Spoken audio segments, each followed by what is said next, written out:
Who? All right.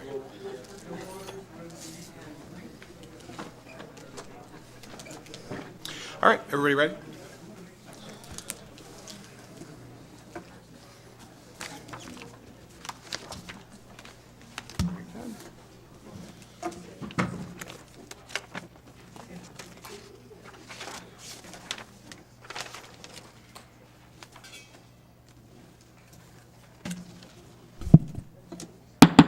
Good evening and welcome to the Federal Way City Council meeting for November 1st of 2022. Would you all please rise for the Pledge of Allegiance?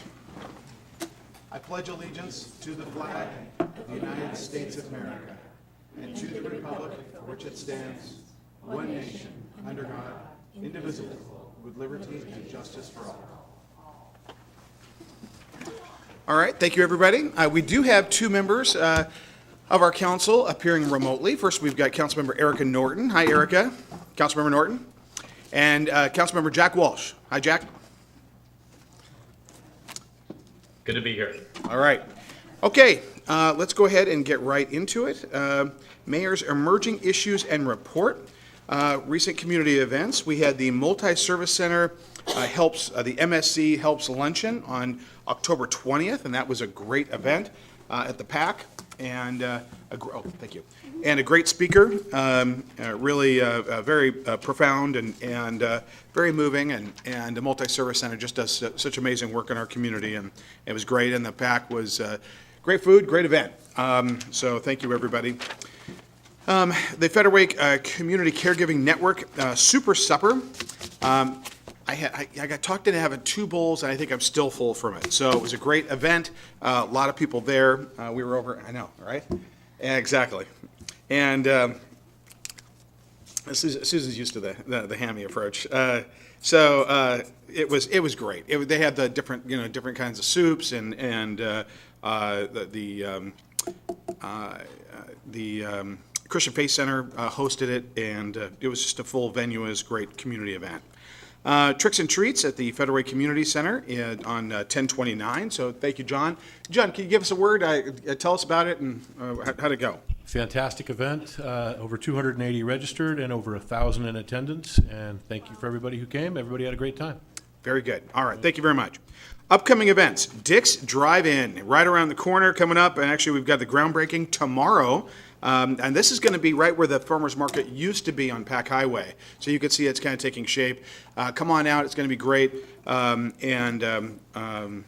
It's we're looking forward to a time in which now, unfortunately, I'm not going to be able to get in line too much and have too many of these burgers. Otherwise, the suit's not going to fit anymore. Come one, come all. TMI, I know. Let's see here. We've got Broadband Internet Town Hall Meeting, Council Chambers, and via Zoom on November 9th at 6 p.m. It should be a great opportunity to talk about broadband and internet. And it'll be right here and on Zoom. I think I just said that. Okay. Public comment. Most important part of our council meeting, and most important thing we do is to hear from you. All right. So I've got...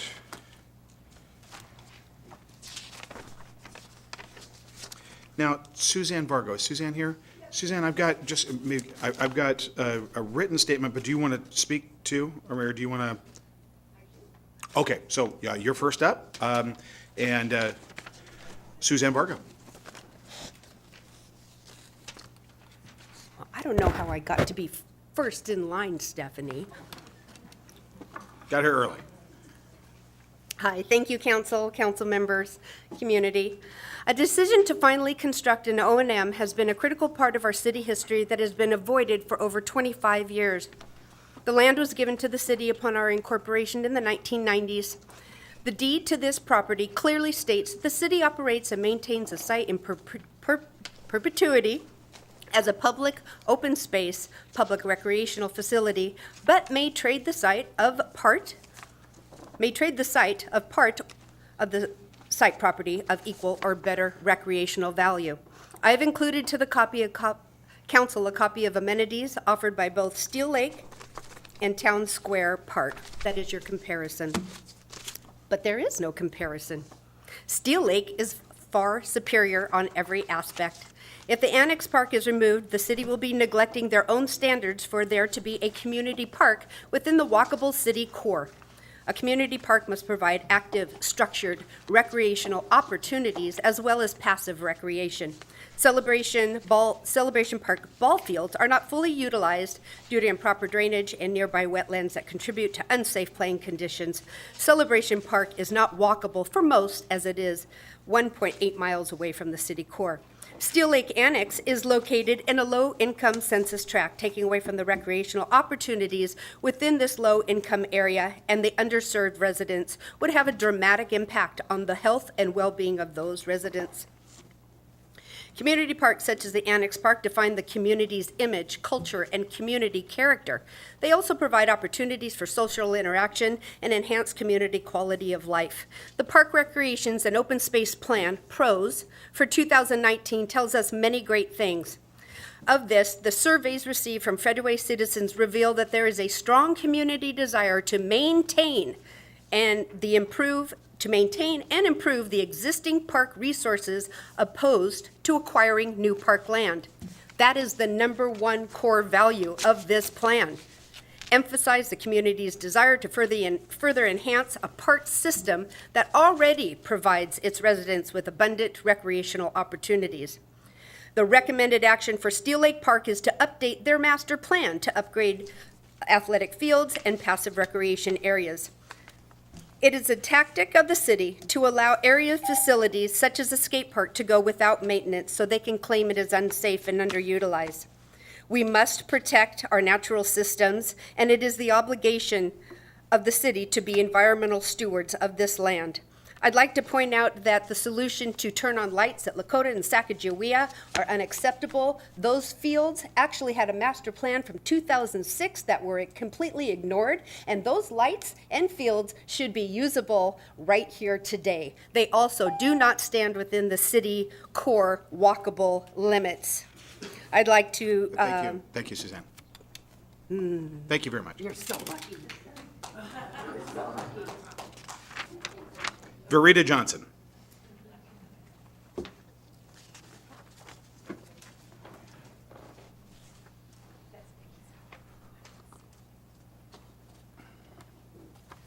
Okay, hi, I'm Verita Johnson. I live over near Adelaide. I'm here to talk to you about a parcel issue.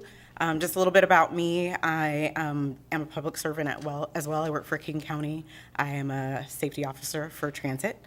And so I wanted to say, first of all, thank you. There are previous issues in a different community here in Federal Way that we were able to collaborate with the city as well as PD on issues stemming from drugs, human trafficking, and things that happen when you have properties that are taken over by squatters and whatnot. So what we have happening in our neighborhood right now is there is a parcel that has been set up, and we talked to our code enforcement here, right next door, and they let us know that when we had questions, they let us know for sure that the parcel can't have the shipping container that's there, and it's in a slide zone, and the shipping container is also on the edge, and the ground beneath it is bulging. There have been makeshift retaining walls made by this person who took over the parcel that are not permitted, have no plans in, and they're actually, I thought the retaining wall actually had rebar. It actually had sticks on closer inspection, which was amazing to see. And this is all over that slide area where we had the slide a while back that washed out dash points, so people weren't able to get through there during that time, and that was an expensive thing to mitigate. So with all that, there's the container, the retaining walls. There's also an RV with someone camping and living in it. We talked to code enforcement about it. They let us know what the plans were moving forward because we had questions, what is doable and whatnot, and they made it clear what the plan moving forward was going to be, and then they didn't stick to it, didn't follow up, and it was about this customer service moment where they told us what they were going to do and they never did.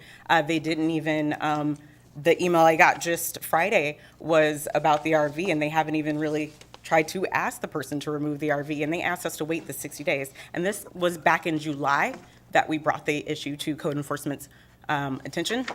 and in-person conversations around August 12th, if I recall, and no action since. The property is still sitting as is, and they told us to wait 60 days, so we didn't, chirp or anything, and we're speaking for multiple people in the neighborhood. Hi, neighbors over there. So it's, we would like to see that partnership that we were able to do back in another part on 21st. You might know about Laurel Hill, where they had the human trafficking and stuff. We partnered with you, with the PD and real estate, as well as the bank in Texas, to help fix that issue so that they could foreclose on that property and get rid of the element it was bringing to that neighborhood. So I'm looking for that help there, and also looking at ask on valuing ESJ but not weaponizing it, and I feel that's kind of something that's happening in this situation. If you read the email that I've already sent you prior to coming here today, it's been weaponized in order to, the person who owns the property has been lying, we've had proof, and they did not take any of that proof. Is there a way to have an extra 30 seconds? No, thank you. Okay, What thank we'll you. do is, when we get all done with the public comment, then what I'll do, instead of doing it one by one, when public comment's all done, then I will task staff with follow-up on certain things. But thank you. Thank you. Ms. Johnson, thank you. And I did get we did all get your email, by the way. Thank you. Oh, Alex Milstein.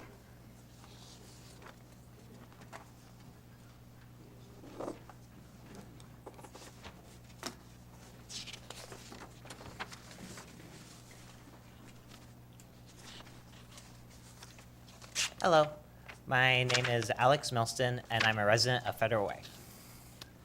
I'm sure everyone here knows that all over the United States, we're facing a mental health crisis. Washington, and indeed Federal Way, are no exceptions. This is a serious problem that affects all of us. Poor mental health can often lead to substance abuse, since many addictions begin with the use of drugs or alcohol as unhealthy coping mechanisms. And poor mental health can even cause other issues, such as depression, self-harm, anxiety, and even suicide. But poor mental health doesn't come from nowhere. There are several root causes that all interact and compound on each other. Importantly, these root causes don't only affect people with severe mental health problems, but rather affect all of us and make our lives worse. Some of these issues are societal and cultural. This would include things like weird societal expectations and stereotypes that you have for men and women, like the idea that men shouldn't share their emotions or cry, or else they're weak. Ideas like that, which are constantly reinforced by our society, severely harm people, in this case especially men, which may account for why they're 3 times more likely to commit suicide than women. We must remember, humans evolved in tribes to be social, expressive, and cooperative animals. And things that isolate us like that are very harmful. While societal problems, such as weird societal expectations, are much harder to change, there are some things that the people in this room could work on changing right now. One major thing is infrastructure and transportation. While this sounds irrelevant to mental health, the way our city is designed dictates your daily life immensely, as is where we live. Our city's design chooses whether you walk to work, school, etc. every day on a nice path with beautiful lights, roads, and plants, or if you drive in a metal box on a dull gray road, while being stressed out because you're going to be half an hour late due to traffic. Federal Way is better than some cities in this regard, but worse than others, which is something that we can and should change. While this isn't a school board meeting, I do believe there's also a lot to say about the way our students are taught that also negatively affects socialization, thus mental health. In schools, students are often chastised for chatting with peers during class, which makes up the vast majority of their day at school. We have a lunch period that's barely enough time to finish meals, let alone talk. Compare that to most countries in Europe, which have an hour or even 2 for lunch and very high quality food, which also happens to outperform our schools in every way.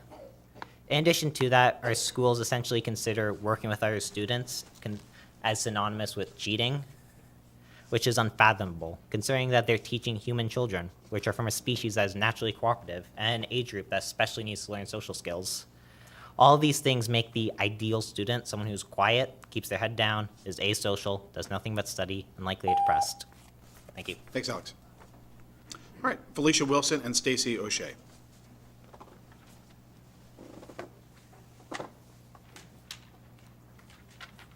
Hello.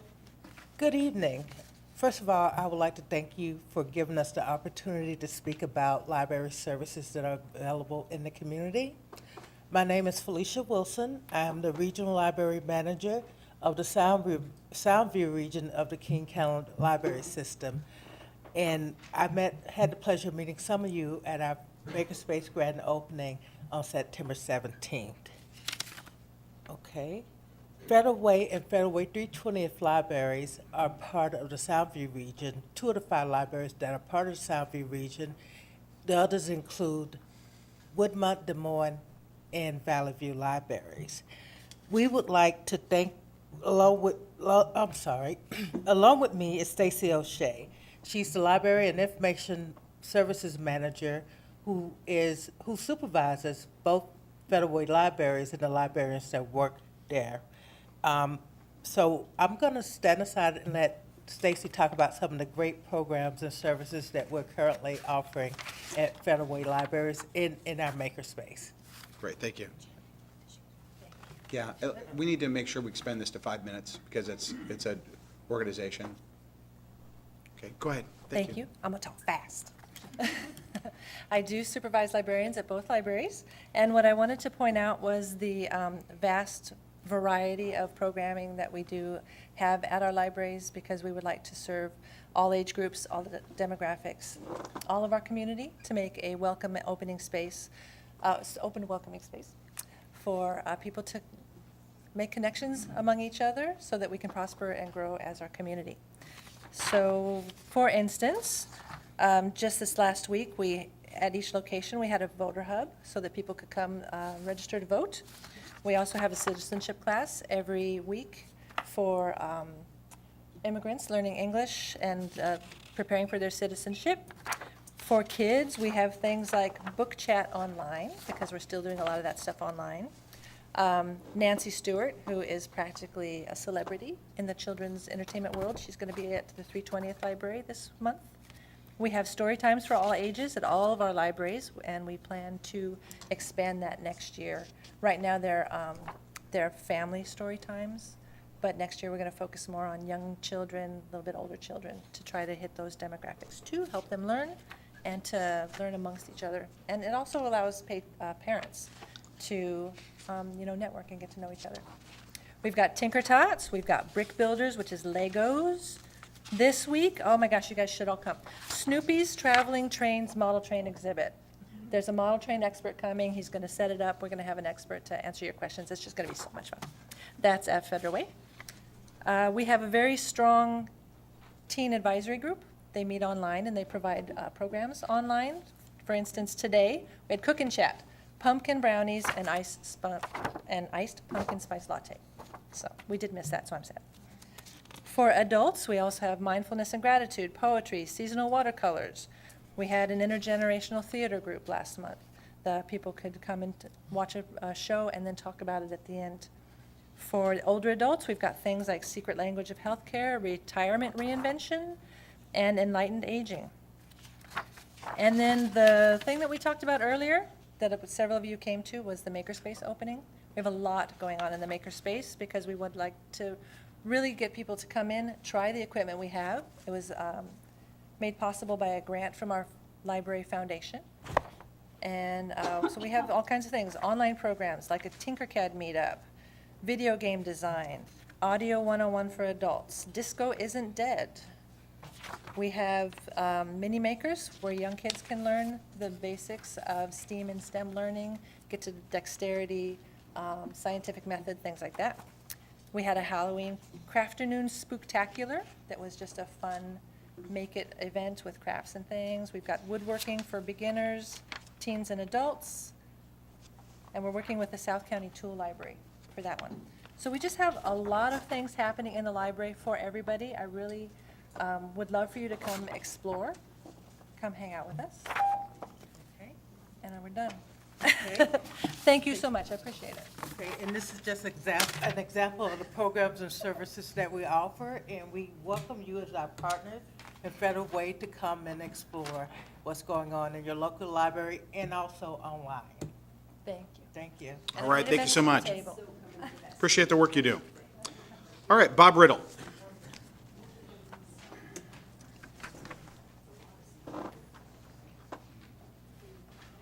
Thank you. I'm Bob Riddle, a longtime Federal Way resident. I'd like to talk about the maintenance facility at the park that they want to put in. I'm sorry I'm not a great speaker, but I do think this is important. And I just want to say, if I was worked for the maintenance department, I like that the head guy is pushing for new facilities and what have you, and I appreciate that the council thinks they need it, but not at the park. We're a city of, like 100,000 people that affects the way, taking away parkland is not the way to go. The city's grown immensely since the 90s, since all this was handed over to the city. And most of the growth right now is coming from apartments. In fact, I was reading just the other day that the poverty rate for the school children in Federal Way is over 59%. Where are these kids going to go, families going to go? They take away 11 acres of parkland. You've already heard the thing about the special warranty deed that the city may trade the site or part of the site of the property for equal or better recreational valued property. I don't think updating a ball field that's already existing is not getting new land for parks. So that is not a swap.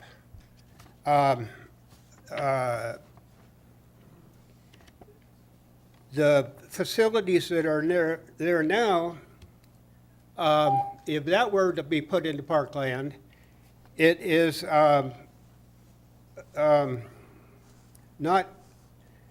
equal trade because there's contaminants on the property and it's right next to I-5 and the light rail. Replacing land is going to cost the city millions. I mean millions. So I feel that if we redid the existing facilities, put in two-story units with garages underneath to park vehicles and equipment, we would be far ahead. Thank you, Bob. Thank you. And Bob, I see you submitted a writing, and is that going to be distributed to the council? He just wanted it as part of the record, so I was just going to put it into the packet. Okay, when we had I think Ms. Johnson had, well, I think that was an email, but I think it was our very first, Suzanne Vargo had something written. Can you make sure council gets Yes. those as well? Yep. Okay, thank you. All right, Marie Shakwa.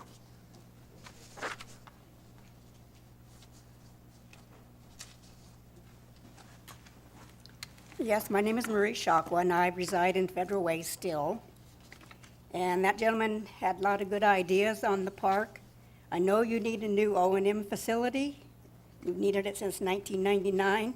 But I oppose you using Steel Lake Annex. They've talked about the covenants that were issued back in 1991, and you're not even following those either. Town Square Park is not equal or better than the Steel Lake Annex. I'm going to go through a little things about comparing the two properties, and I give you a handout to kind of go through it as well. The other thing is, how many of you, council, have visited those two parks to actually take a look at them to see if they're equal or better? Steel Lake Annex Park right now is 23.9 acres. Town Square Park is only 4 acres. It's got soccer fields, football field within the soccer field, 2 baseball fields, and a heavily utilized skate park. Town Square Park is mainly for young children, all the equipment that they have there. The one at Steel Lake is only for like ages up to 3. It has walking trails, and the town square has one going around it, in impervious walking around it. It also has one covered parking area, or picnic area. It has a wetland area and a lot of mature trees in it, and of course, town square does not have that. It's also a place for wildlife, eagles, squirrels, and other things, and town square, I'm sure, doesn't have that either. It's limited to noise impact. The town square is excessive to the sound transit and the metro, and it doesn't have mature trees either.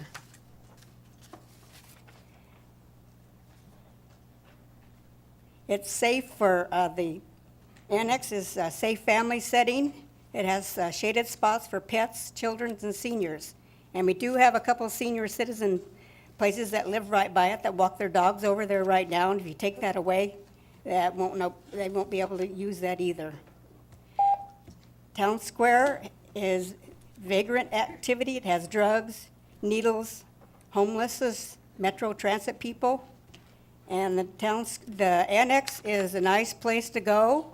It needs some amendments to it, and even John Hutton mentioned it needs some pickleball courts in it, some tennis courts, and a lot of other things that could be improved on.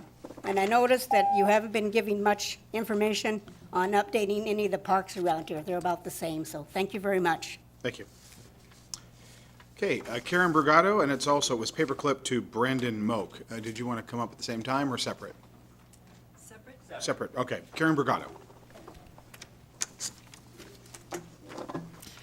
Good evening, Mayor and City Council. My name is Karen Brigado. I'm a 30-year resident here, and I am an Arts Commissioner, and I'd like to talk to you about the Arts Commission budget. I know you've been inundated with emails from me months ago and just recently showing you charts and graphs. Federal Way is dead last in funding arts. Dead last. We have a budget that was made 25 years ago, and 25 years ago it was fine, but it's not fine today. Most of the purpose of the Arts Commission is mainly to give grants to performing arts groups. When we first began, we gave 5 grants. Everything was fine. Today, last year we gave 11 grants, and we weren't even up to their needs. We didn't even meet a third of their needs. The amount needs to be doubled for the amounts for the Arts Commission. Also, 5 years ago, the PAC was opened, yay. You had 6 resident arts groups as resident members there at the PAC. Now it's 3. 3. Usually the cost of the PAC equals the amount of ticket sales for the PAC, but that's not the way it is. PAC is 3 times the amount of the ticket sales. One of the resident artists out of the 3 received the use of the PAC for free. And you know what I'm going to be asking. All 3 need to be free. Of course, I don't know if you saw the new mirror or not, but the bottom of the first page features the Arts Commission in its traffic graphics. We have opened it up to the schools. Not only does it decrease graffiti, we also want to help the community. And we've opened it up to students who have had a hard time, and we need to show that we care and have that available for them. There's so many other ways we want to spend money, of course, your money, but we want to put on the Arts Explosion. This is our first inaugural arts festival, June 2nd through 4th of next year. We will be advertising it later this month. We hope to have the funds to be able to put that on. And with ARPA money, that's something that's on the way. We also want to involve you with asphalt art. This is painting the streets. It acts as a traffic calmer. Paint the sidewalks. You can have compliance with cars. You have pedestrian accidents going way down. All of these are great ideas if you fund the Arts Commission. We have a big ask this year. We have asked for $200,000. We need, our present budget is $50,000. We need $150,000 more. Thank you. Thank you. Brandon Moak.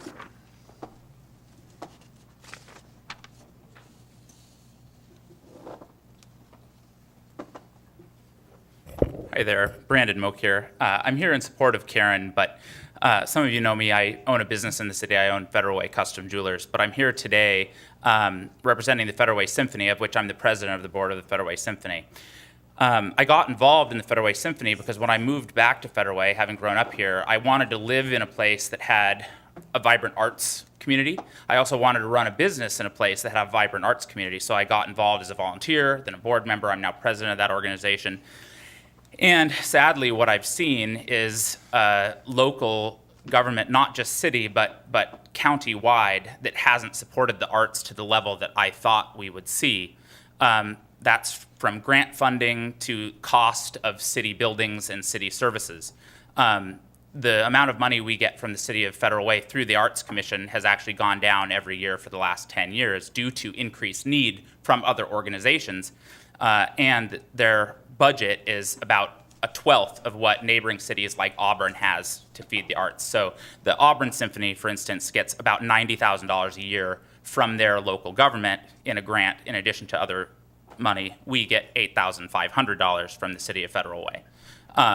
So it gives perspective, similar organizations, similar budgets, and also the PAEC costs us far more. It leads us to having conversations about whether we can viably continue using the PAEC, which we want to do. It is phenomenal. It is the building we want to use, but we're struggling to afford that. So from a business sense, we're asking for more money and support, but from a community sense, I want to live in a place that has viable arts. I want to be able to go to the Federal Way Chorale. I want to go to Center Stage. I want to be able to listen to the symphony, and I don't want to have to worry that those arts organizations are being underfunded. I want to know that my dollars, my tax dollars as a business owner and as a property owner, are going to things that I support, which aren't just safe streets and, nice buildings, but it's also the people and the organizations and the arts that make that a vital place to live and a place that people will want to come and invest in. Thank you. Thank you. Mark Panett.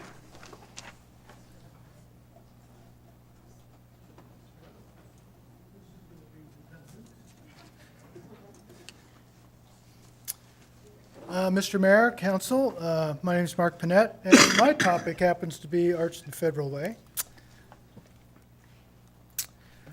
Art is one of the few things that people make that can survive for millennia. There are cave paintings that are 20,000 years old. It is well recognized that the arts have a very positive effect on communities of all sizes. The arts are an economic driver, benefit education, are a catalyst for civic engagement and pride, and they are a cultural legacy that we leave to those who come after us. While businesses consider costs when deciding to locate in a community, it is not the only factor they consider. They consider the local talent pool, the quality of life, and how the local population views their community.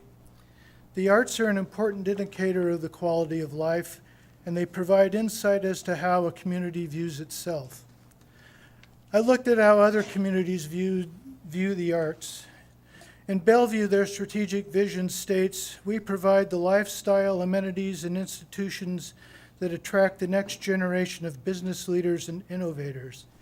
In Bend, they state that their strategy is to use art and creativity to provoke thought, challenge assumptions, and shape how we define our narrative as a city. In the northeast corner of Oregon, there is the town of Joseph, population 1,100. This small town has become something of an artist's mecca. It has public art that would, in both quantity and quality, rival those of cities 1,000 times its size. Towns and cities from Twisp to Tacoma see the arts as important to their economies and quality of life. I understand that the Arts Commission budget has not been increased since the 1990s. I want Federal Way to be a place where people want to come, work, play, and live. A vibrant art scene is an important part of a vibrant community. I encourage the City Council to take supporting the arts seriously. As Frank Lloyd Wright said, an idea is salvation by imagination. Thank you. Thank you.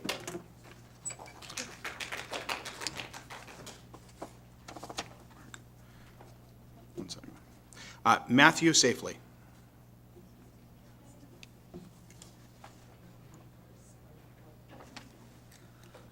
Hello there. I am a resident in Federal Way, born and raised. This is my first time ever speaking at City Council, so this is very exciting.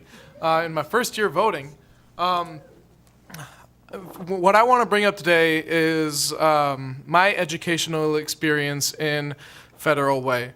Throughout my years as a student in Federal Way, I have been treated like a lab rat, along with the rest of my class.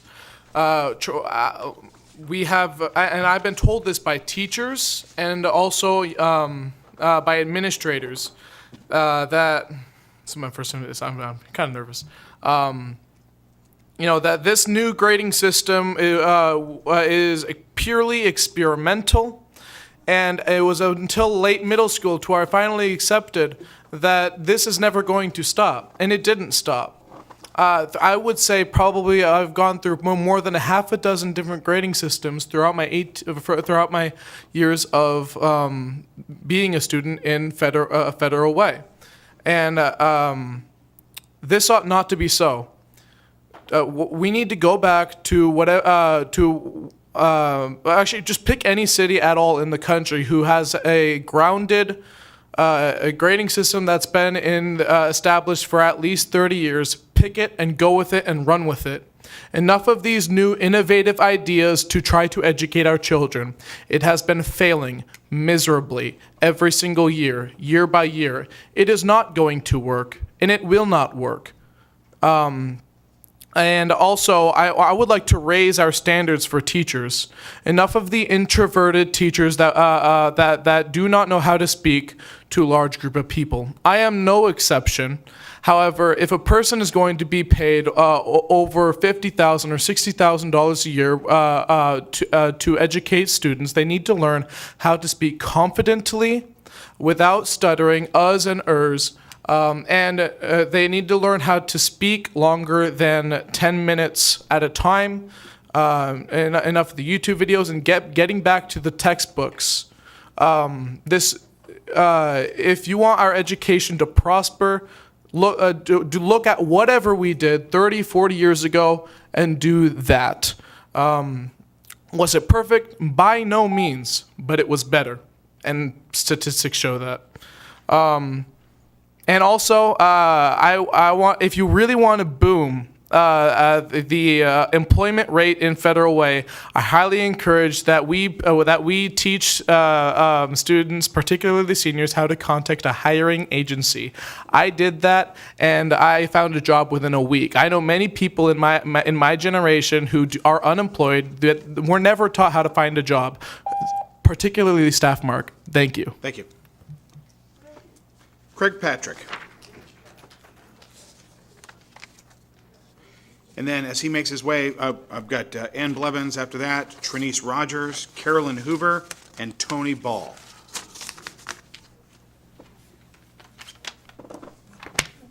Good evening, Council, Council President, Deputy Mayor, Mayor Farrell.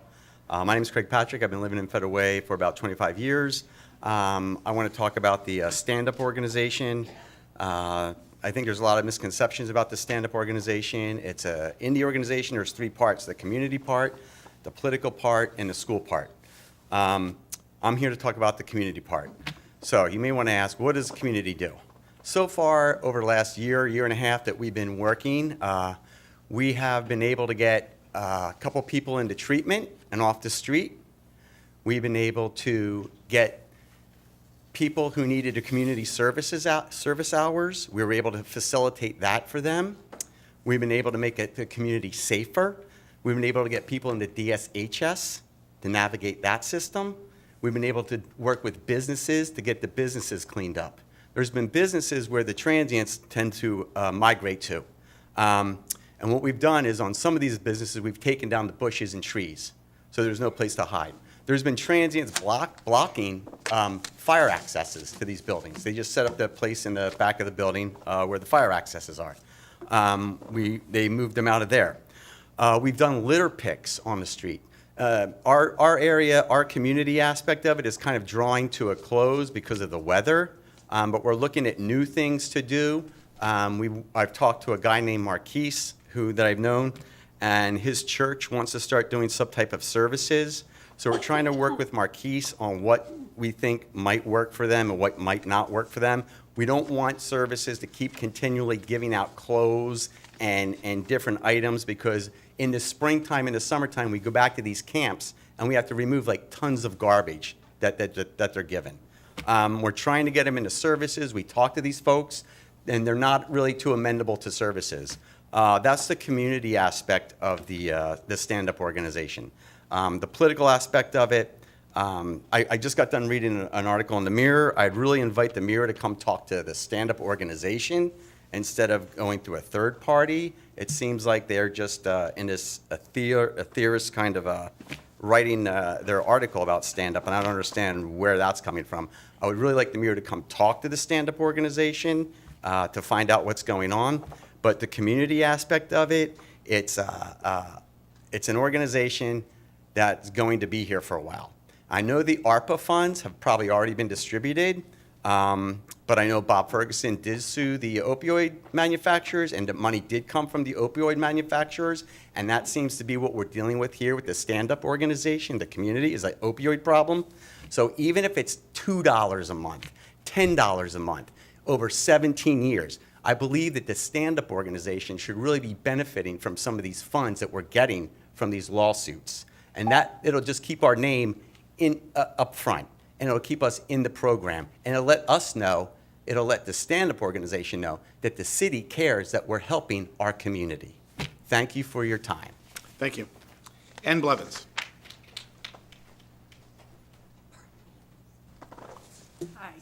Hi, I'm Ann Blevins. I just have a couple of comments. First of all, when is somebody going to fill those holes in the middle of 304th where 21st Avenue South comes into T's at 304th? There are two or three holes there maybe about that deep, right in the driving area, going in the eastbound area, and it is very annoying. It's been there for well over a year. I figured, okay, it'll be all right. We have construction over here. They're making a garden and all. They're going to do, and they made a sidewalk and all. They'll fill those holes. Not a bit, okay? The second is talking about the parks and all. The south end of Federal Way looks like a dump because we've got 28th. They're storing a bunch of stuff out there. It looks terrible. There's no reason for that. They can fence it even if they have to. And then, of course, you have the building of the light rail, and then you have now another area that they're taking a whole bunch of the mall to store their or repair or whatever. And it's just not fair. We need to get this stuff organized so it looks a lot better and stop giving them all that extra. Thank you. And before you walk away, what the holes in the road, where was that again? It was eastbound, what road? On the eastbound, where 21st South tees at 304th. Okay, thank you, Ann. We'll follow up when we're done with all the public comment. Trinice Rogers.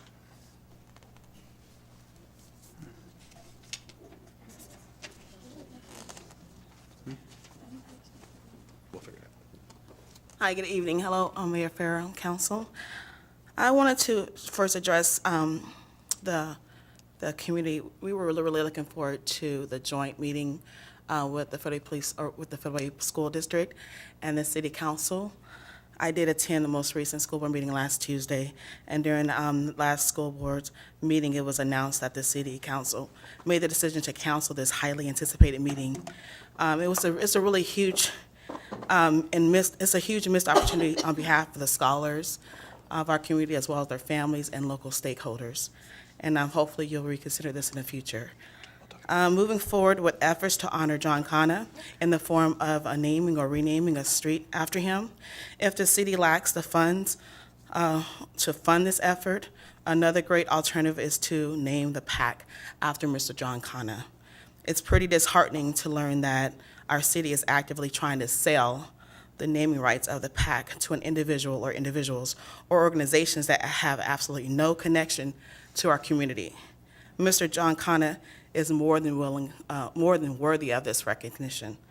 I recently attended a community DI meeting here in this very room last week, and I was honored to be in the presence of some amazing local leaders, some exceptional leaders, in addition to an exceptional local police officer from one of our neighboring police departments. In fact, he is a newly appointed DI officer of his police department. Please consider creating a similar position for our very own Federal Police Department. The Federal Police Department already has some exceptional officers. Having our very own DI officer would be an extraordinary addition to our community, so please consider that as we move forward. Thank you. Thank you. We'll, when we're all done, we'll comment. Carolyn Hoover.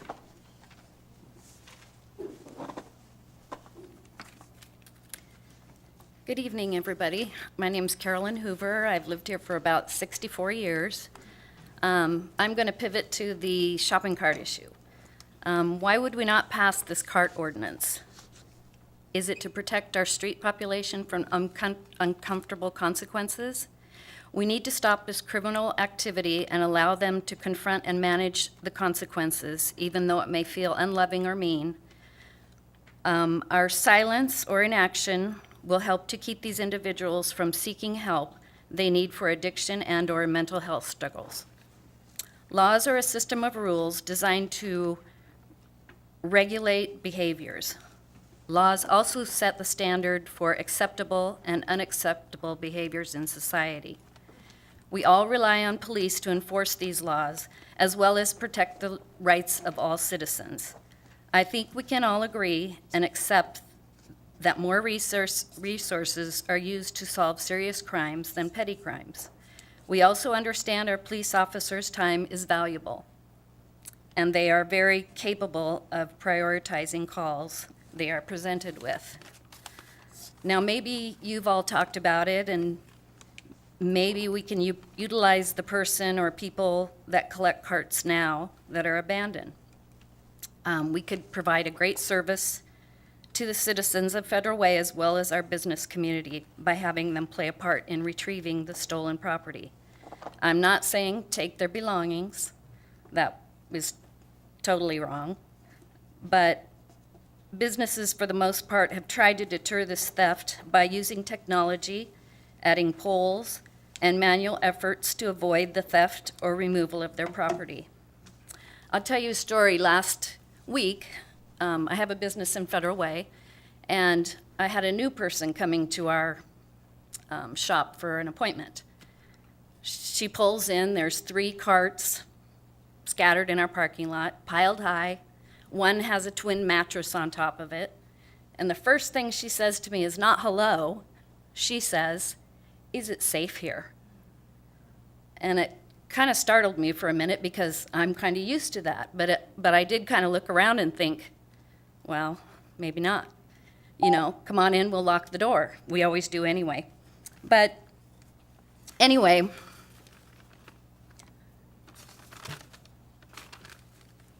if nothing changes, then nothing changes here in Federal Way. We need to change this shopping cart issue for the look of our community, for one thing.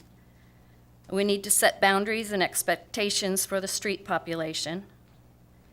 And we need to help the business community. Thank you. Thank you. Tony Ball. Just felt like I was on Price is Right. All right. Good evening, everyone.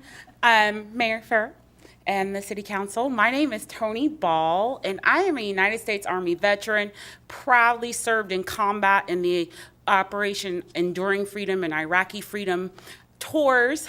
I continued my service to this country locally. I've worked for the Attorney General's office. I've also worked with Catholic Community Services and other nonprofits here to help those who are indigent in our community. Let me refer to my notes. So, and I'm also a proud resident of Federal Way. I haven't been here as long as some of y'all, but I hope to be. I do love this community. I purposely moved to Federal Way from West Seattle and chose this area because of the rich diversity and just everything. This was just the perfect community. How can you complain about it? How can you? It's a paradise to me. But recently, I've had some incidences with the Federal Way Police that are just concerning to me because as a Black citizen, I want to be able to rely on our police department just as much as anyone else. I don't want to fear our police. I don't want to be scared when I call the police that I may be treated as a criminal, even though I am a very upstanding citizen. You can check that, pull those logs. I recently had an experience at Sparks Car Care where Kenneth Allen Clark, the owner of Sparks Car Care, assaulted me and attacked me. Several times, and pushed me down a flight of stairs. When the police arrived on the scene, they treated him, and I've requested the body cam, I've watched it, I have 911 audio. They treated him very kind and polite. They treated me as if I was a criminal. I had just been assaulted by a man, by a business owner in this city. That should be shameful for Federal Way, that you have business owners out here beating on the public. And then when the police respond, for some reason, I don't know what it is, and he is a older white gentleman. I wore this exact outfit, had this on, and for some reason, I was treated like I was a street person. Like I am not a tax-paying citizen who served their time and served this country. And I'm standing here tonight, not adversarial, but wanting to initiate and invite you to the table to have the conversation with the community about how we can learn from this experience and create it and make it an opportunity. Thank you. Have a wonderful evening. All right, thank you. Okay, that's the last pink sheet that I have. So in follow-up, Brian, with regard to Ms. Johnson, Verita Johnson, would you please follow up with her regarding the containers, the retaining walls, the violations, and if we've got camping, would you work with the police department in regard to that? So thank you, Ms. Johnson, for bringing that to our attention and letting us know what was going on with code compliance. Ms. Brigado, Mr. Moak, and Mark Panett. So, John, would you please work with our with this group? We've got the comments here with Ms. Brigado, Mr. Moak, and Mr. Panett. Set up a meeting with Brian Hoffman over at the PAC and yourself, and let's talk about affordability issues and kind of figure out where we're at. But we also, I think, want to be talking about funding availability. Obviously, we're very late in the stage. We're on first reading for budget today. So, you know, let's look for funding opportunities for different programs. But let's work on, talk with them and make sure actually that Bill Vedino is involved in those discussions. Because I know that he's had many conversations with Ms. Brigado, as have I. So thank you, Karen, and thank you everybody for your passion about the city. Ms. Blevins, we're going to have, thank you very much, Ms. Blevins, for following up. EJ, would you please follow up? We've got generalized locations, but let's make sure that we're understanding exactly where this is at. Let's get any holes in our area. Let's get them filled. Sometimes, as you know, we get big holes sometimes in parking lots immediately adjacent. We don't need to talk about it out right now. Just work with Ms. Blevins, please. And then Brian, also perhaps you can get in touch. There was something about the 28th and some storing on 28th. Not quite sure what that is, but there's also storage, as you know, on the Commons parking lot. What that's all about. If you could let Ms. Blevins know what's going on there on the temporary basis. Now, with regard to Ms. Rogers, and regard to the school district meeting, first Council President and then Deputy Mayor. Council President? Thank you very much, Mayor. So Trinice, yes, we did meet with Council President Eto and School Board Director Quentin Morris on October the 27th here at City Hall. And we did tell Councilmember Eto, he mistakenly believed we were going to have a meeting in October. Was not possible because our council, as you can see, is not all here. So we've tentatively scheduled a meeting in January, the end of January, and there will be 3 topics that we will be discussing. Those 3 topics deal with broadband, and one of the reasons we didn't want to have a meeting yet is because we're doing a study on broadband where we have holes in the community where some of our students are not able to access broadband, Comcast. So we want to find out where those holes are and try to fill them. And that's what part of our ARPA funds are going to be doing. And then we're going to be talking about security in the schools, because we do have people worried about that. And then the third thing, at Council President Eto's request, is after-school community activities for our children. And so those are the 3 things we're going to be talking about first at the end of January. We're already planning a future meeting beyond that. I don't know if it'll be every quarter, but we'll be meeting again with Director Eto and Director Morris next month on what our future meetings will be. And so, and there will be a press release going out very, very shortly. So maybe Deputy Mayor Honda would like to finish that. Thank you. It's unfortunate that it was communicated that we canceled the meeting and aren't planning any more meetings. The tentative date had been the end of November because there is a 5th Tuesday, and we were looking for months that had a 5th Tuesday, since as a council we don't have meetings on Tuesdays, and that's the school board apparently would like us to meet on a Tuesday. The next month is January, and they have a 5th Tuesday, and we're looking at that date right now. So we're looking forward to this. It's going to be in this room, and it will be on TV. The public will be invited. We talked about having public comment. There's a lot that goes into planning this meeting, and we're working through those steps. So I'm just really disappointed that President Eto said that, because that's certainly not our intention. So anyway, look forward to a press release as soon as we get confirmation that everyone can be here on the 5th Tuesday in January, and we're excited about it. So, All right, thank you. Brian, would you please follow up with Ms. Rogers about the John Cona naming efforts and community process? All right, and then with regard to Tony Ball, Chief, would you or senior leadership in your office please reach out to Ms. Ball regarding her ideas about communicating with the public and community policing? Great, thank you very much. Okay, thank you everybody for great public comment, very much appreciate it. I decided to, instead of doing it as it was occurring during the meeting, I think it would be much more efficient. What I'm going to try to do in the future is do the follow-up immediately following all the public comment. Okay, now let's move on to presentations. Item 5, this is 5A. We've got presentation Native American Heritage Month. Deputy Mayor Honda. thank you. I'd like to invite Catherine Festa to the podium. Catherine is a resident of Federal Way and the chair of the King County Native American Leadership Council. And here is the proclamation. Native American Heritage Month. Whereas the City of Federal Way is committed to creating an inclusive community that celebrates diversity and ensures all residents have equitable opportunities to lead healthy, peaceful, safe, and sustainable lives.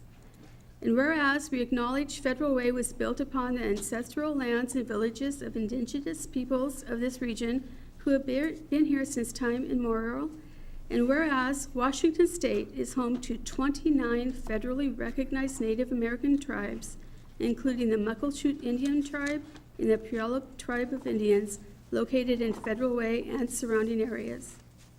And whereas Native American tribes have made and continue to make contributions to the diversity, arts, knowledge, labor, technology, science, philosophy, and economy of the state of Washington.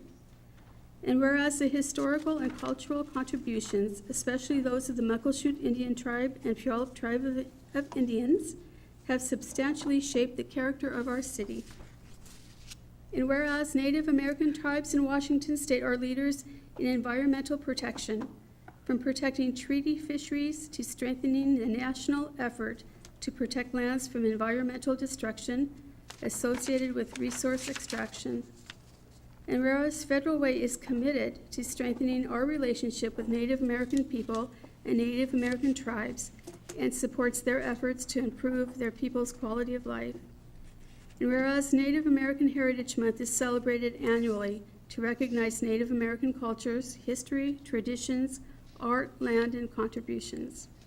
Now therefore, we, the undersigned mayor and city council members of the city of Federal Way, do hereby proclaim November 2022 as Native American Heritage Month in Federal Way, and we encourage all residents to recognize the accomplishments and contributions that Native American community has made to our society and salute all of the local organizations that work with and support the Native American community. Signed this first day of November. Turn it off. Howa. Signed today. Thank you.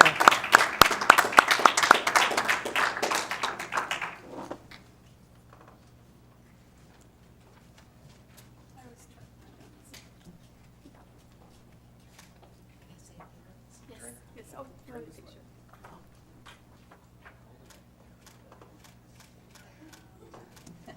Three minutes, no. Thank you, Mayor Farrell, Deputy Mayor Honda, Council President Kochmar, and Council.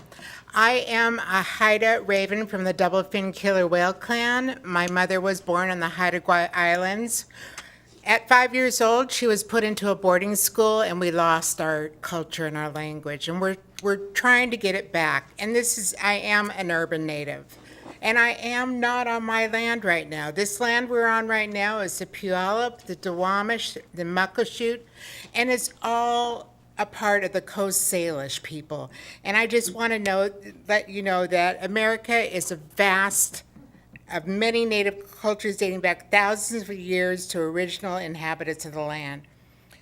Native people represent more than 600 different tribes and 175 languages. I'm working to learn my own language. Snatlaw means good evening. Hawa is my favorite word that means thank you and hello. There is no word for goodbye. Thank you so much. Hawa.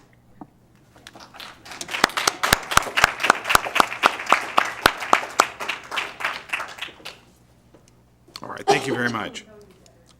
All right, item 6, a council committee and regional committee reports. Parks, Recreation, Human Services, Public Safety Committee, Council Member Walsh. Thank you, Mayor. Our next committee meeting will be a week from today on November 8th at 5 o'clock right here in the council chamber. I will be joining remotely by Zoom, and so Lydia Sefadasan will be chairing that meeting for us. And look forward to seeing many of you then. All right, thank you very much. All right, Land Use and Transportation, Councilmember Dovey. Thank you, Mayor. Our next meeting is going to be Monday, the 7th. This will be a pretty good meeting, and I would ask everybody who's interested in the development in downtown to attend. We're going to have a briefing for the council of the TP3 Center, some ideas from our consultants on development and ideas of what's going to potentially happen.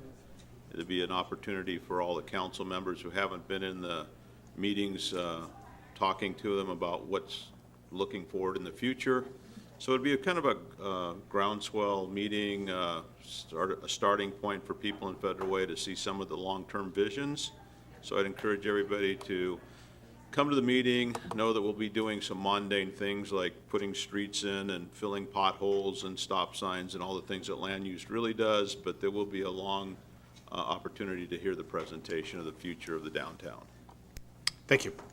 Finance, Economic Development. 5 o'clock it starts. All right, thank you. Finance, Economic Development, and Regional Affairs Committee, Councilmember Tran. Thank you, Mr. Mayor. So our committee met last Tuesday, October 25th. The committee approved item B through G on the consent agenda. And I just want to take this opportunity to highlight one of the items that the committee approved at that meeting was the Employee Retention Incentive Payment Processing Plan.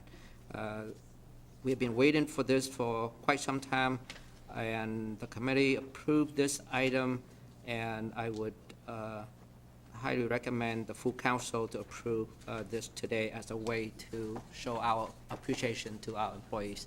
Thank you. All right, thank you. All right, Lodging Tax Advisory Committee, Councilmember Sefa Dawson. Thank you, Mayor. Our next meeting is scheduled for Wednesday, November 9th, from 10 to maybe 11. And I think we'll have this meeting because we just interviewed a potential committee member. We've been waiting for a quorum, and I think this is going to help us get that quorum. So I'm really looking forward to finally having a meeting. So, and that's my report. Very good. All right. Deputy, thank you very much. Deputy Mayor and Regional Committees report.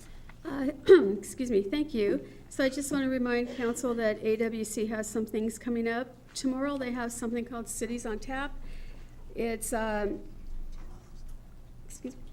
it's where AWC staff will be presenting the legislative information for the upcoming session and talking to other cities. It is online. It starts at 4 o'clock. You need to register if you want to go. We had that, it was here in person about 6 years ago at the community center. It was really a lot of fun to attend. But it's something you might be interested in. Also, just to remind you all that if you want to be on any of the boards or committees, you need to apply by November 6th. They have the bylaws review, the board nominating committee, federal legislative priorities committee, and then the state also has some committees to apply for that need elected leaders. So if you're interested, those would be something to look at. I also want to remind everyone that SCA, the committee and boards, so SCA has people on, elected officials on over 30 regional boards and committees. 25 of those have seats open. So if you're interested, you need to apply by November 10th. If you have any questions, I would love to talk to you about it. I'd love to have more Federal Way Council people on these boards and commissions. It's a way for us to find out what's going on in the region and to get our name out there. The PIC agenda was just released. That meeting is November 9th. It's online Wednesday at 7 p.m. We are going to be talking about the SCA legislative priorities, and other cities will be jumping in to talk about their legislative priorities. There'll be a discussion on climate change and comprehensive planning, King County Zero Waste Program, Regional Homeless Authority 5-year plan, and levies and ballot measures. Since the last meeting, I've attended the Board of Health meeting, the MSC Helps Luncheon, Senior Advisory Committee meeting, and the Senior Advisory Committee is working really hard on their health and wellness event, which will be in May. The Master Builders Breakfast on housing needs throughout the community and the region. The monthly broadband advisory meeting, we are having meetings once a month, but there is a survey to fill out for the public, and that survey is online, or you can get a paper copy downstairs or in the libraries. We would really encourage people to fill that out by the end of next week if possible, and to please attend the hybrid meeting on broadband and internet, which will be in this room on November 9th at 6 p.m. And the farmers market wrapped up this week, and I was a judge at the costume contest, which was just so much fun. Tomorrow, AWC elected officials essential webinar is on diversity, equity, and inclusion. It's at 12. If you're not able to watch it, we can get it for you to watch later. And the most important thing is Saturday, 6 p.m., Federal Way High School Stadium. There's a playoff game between Federal Way and Curtis. Be there. And come and see me in the concession stand. I'm making popcorn. Not for free. All right. It supports the children of the school district. All right, thank you. Council President. Well, tomorrow's the Chamber of Commerce lunch. That wasn't mentioned yet. Also, back to Dick's Drive-In groundbreaking, which is tomorrow, begin at 5. A member of my family will be the VIP for the event. Has nothing to do with me. And this family member is Olive, 5 years old.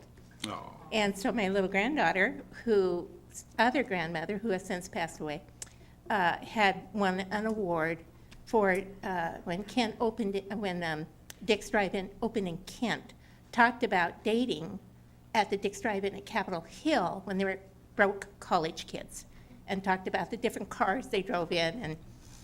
And you know, when you're broke and you're a college kid and you get a cheap hamburger, that's a pretty good deal.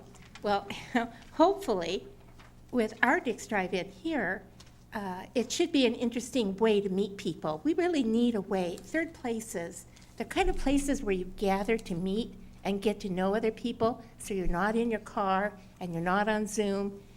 So a place where you can just start talking to people. So come over tomorrow night, starting at 5. Wear your boots. They said you'll be sure to wear boots because it's going to be muddy, because we're actually going to be digging. And get a free hamburger, because they'll have a food truck there. And get to know your neighbors. Thank you. All right, thank you very much. Okay, all right, thank you, everybody. All right, now moving on to item 7. These are the consent agenda. These items have gone through council committee and can be passed all at once.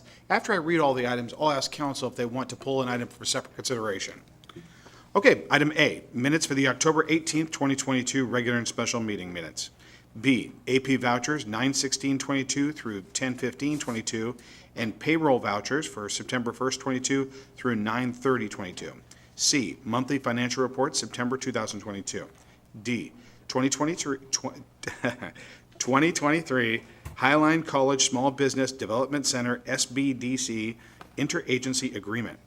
Item E, Employee Retention Incentive Payment Processing Plan. F, Town Square Park and Downtown Staircase Electrical Updates. G, Purchase of Police Vehicle Laptops. Council, would a council member want to pull an individual item? All right, Council President Kochmar. I move approval of items A through G on the consent agenda. Second. There's been a motion and a second to approve items A through G. Is there any discussion? All those in favor? Aye. Aye. Opposed? Matters passed unanimously. Thank you very much. Item 8, public hearing. Item A, final 2023 to 2024 biennial budget hearing as required by RCW 35A.34.090, continued from October 18th, 2022. First, we'll hear from Steve Groom, our finance director, then we'll have public comment, 3 minutes each, and then council discussion. Steve. Mayor and council, Steve Groom, finance director. I work for you, and citizens, taxpayers, voters, I work for you, and I want to tell you that I want to thank you for the budget process we've had so far. It's my job to make this budget process be interesting, fun if it's possible, informative, but mostly clear and understandable. We're here for a hearing, and I want to tell you, when I started in municipal government, I went to my first municipal conference. I saw 800 or 900 finance directors of my peers. I wasn't prepared to learn how hard municipal finance as a profession works to make our budgets clear and understandable for the citizens we serve. And you are public servants. You've knocked on doors. You know how hard it is to engage with the people that we serve. And it's just a joy to work for a city that works this hard.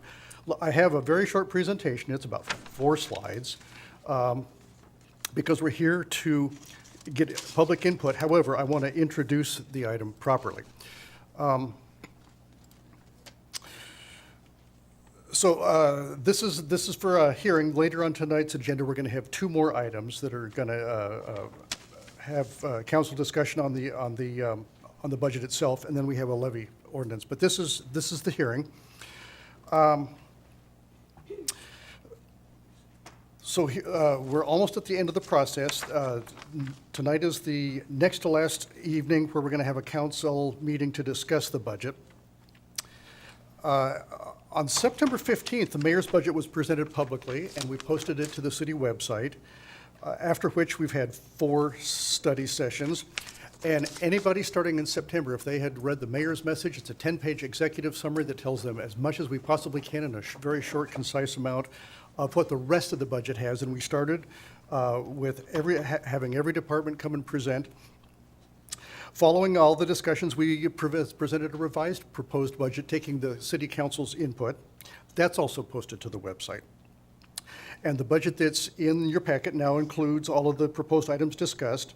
This is the second of 2 public hearings, and and then later we'll have the first reading of the budget ordinance further on, at which time you can have your discussion and move it forward for adoption. The budget documents, study session, and council session have been extensive, public. You've been through a lot of hours. I want to thank you for that. So has the public. There's a 320-page document that tries very hard to be transparent and clear and accountable, to detailing how we forecasted our revenue for the next 2 years and what the incremental changes are for those years. Getting ahead of myself a little bit. The services and infrastructure maintenance delivered by city staff are normally the same every year, and that reflects the existing commitments we have. We have a street network, an array of public parks, multiple fleets of vehicles for public works, police, parks, code enforcement, and that requires that every year we maintain 1 year's worth of maintenance and a rotation of the perpetual placement of our infrastructure. That means that all department budgets are essentially the same every year, despite increasing costs, and we all learned this. We all heard this from every department. And so the budget is essentially the same year over year, except for new revenues. And we were very fortunate to have some new revenues, and we worked very hard to prioritize what those new revenues would be spent on. This year, we funded new police officers, replacement of police vehicles, some increased jail costs, increased insurance premiums, reserves, and more. Every department head brought a public briefing, and our city administrator covered all the support departments. And what we end up with is here in one page is the beginning fund balances of every fund in the city, the forecasted revenue, and the items circled in blue, as we've discussed before. This isn't new. This is the projected expenditures that we would be authorizing that will deliver all the services and the infrastructure care for the entire city. It considered 2 things: how much money we have, and the reserves that we have to make sure that we have despite any circumstances that might pop up. And we end up with a proposed budget that proposes to authorize the totals on this sheet, which is also in your packet. So the basic fundamentals of the budget are that we end up with a balanced budget, and we prioritize services and infrastructure, and that's 2 things. That's on existing obligations that the city has, and how are we gonna allocate the new revenues that we have coming in from sales tax and investments and that sort of thing. We meet the reserve requirements. And so at the end of the day, we know that money will fix everything in the city, but there's not enough money. And that's why we do budgets. Budgets, in the end, really aren't about money so much as they're about prioritizing, and we've all had we've had a lot of discussion in all of our meetings about that. So that's my introduction. My goodness, we've had many meetings, and there's a large document on our website. This is the time for public input. Later in the meeting, we'll be having the ordinance reading and further discussion. But for now, this is the time for public input, and so I turn it back to you, Mayor. Good. Okay. Thank you very much, Steve. And then just maybe stay close to the podium. Do we have any public comment on the budget? I don't have anyone who signed up, no. I think most of the public comment came during the council committee. I just want to make sure. I believe so. Oh, Karen Brigado, come on up. Come on down. There.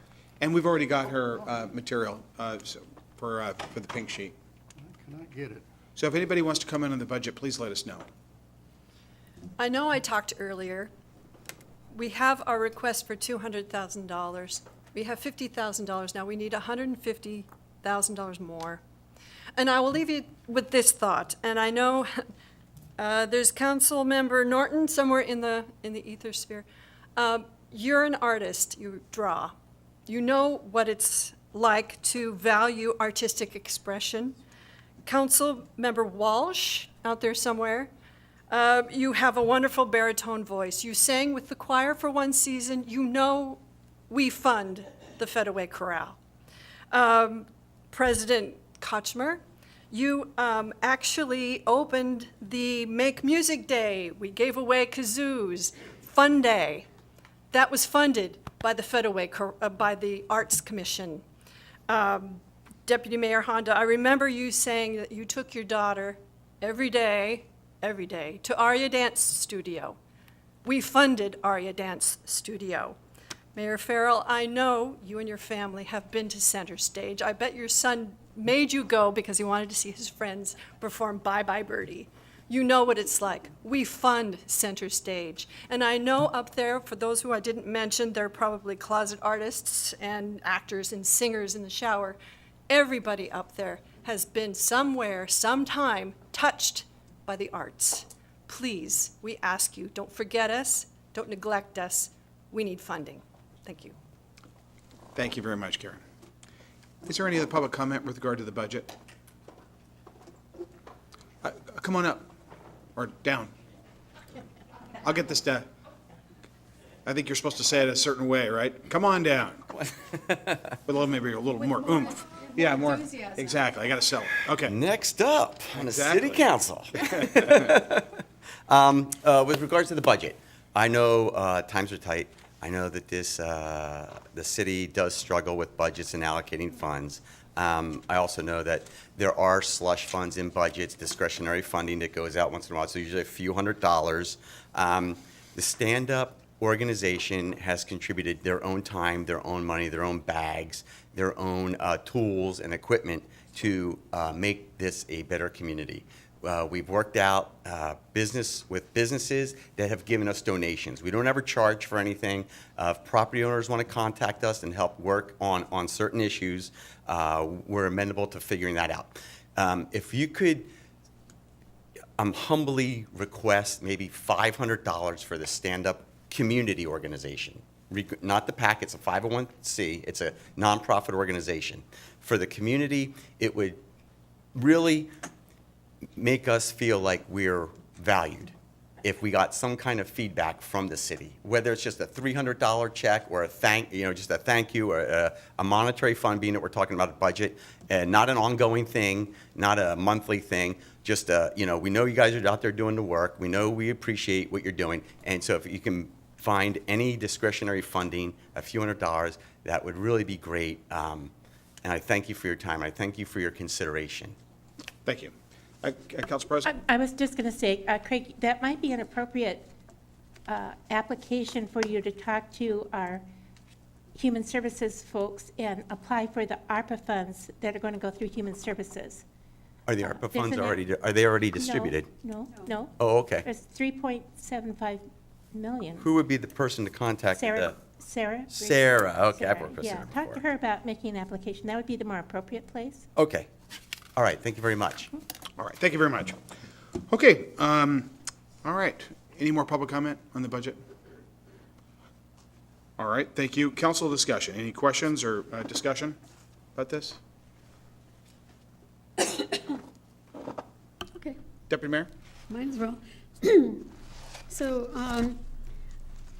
on the ending fund balance that's on page 10, the actual ending fund in 2021, does that include the ARPA money?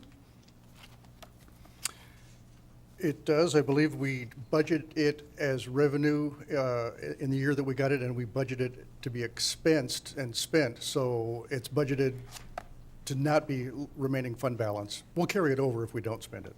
So the projected ending fund balance for 2022, does that include ARPA money?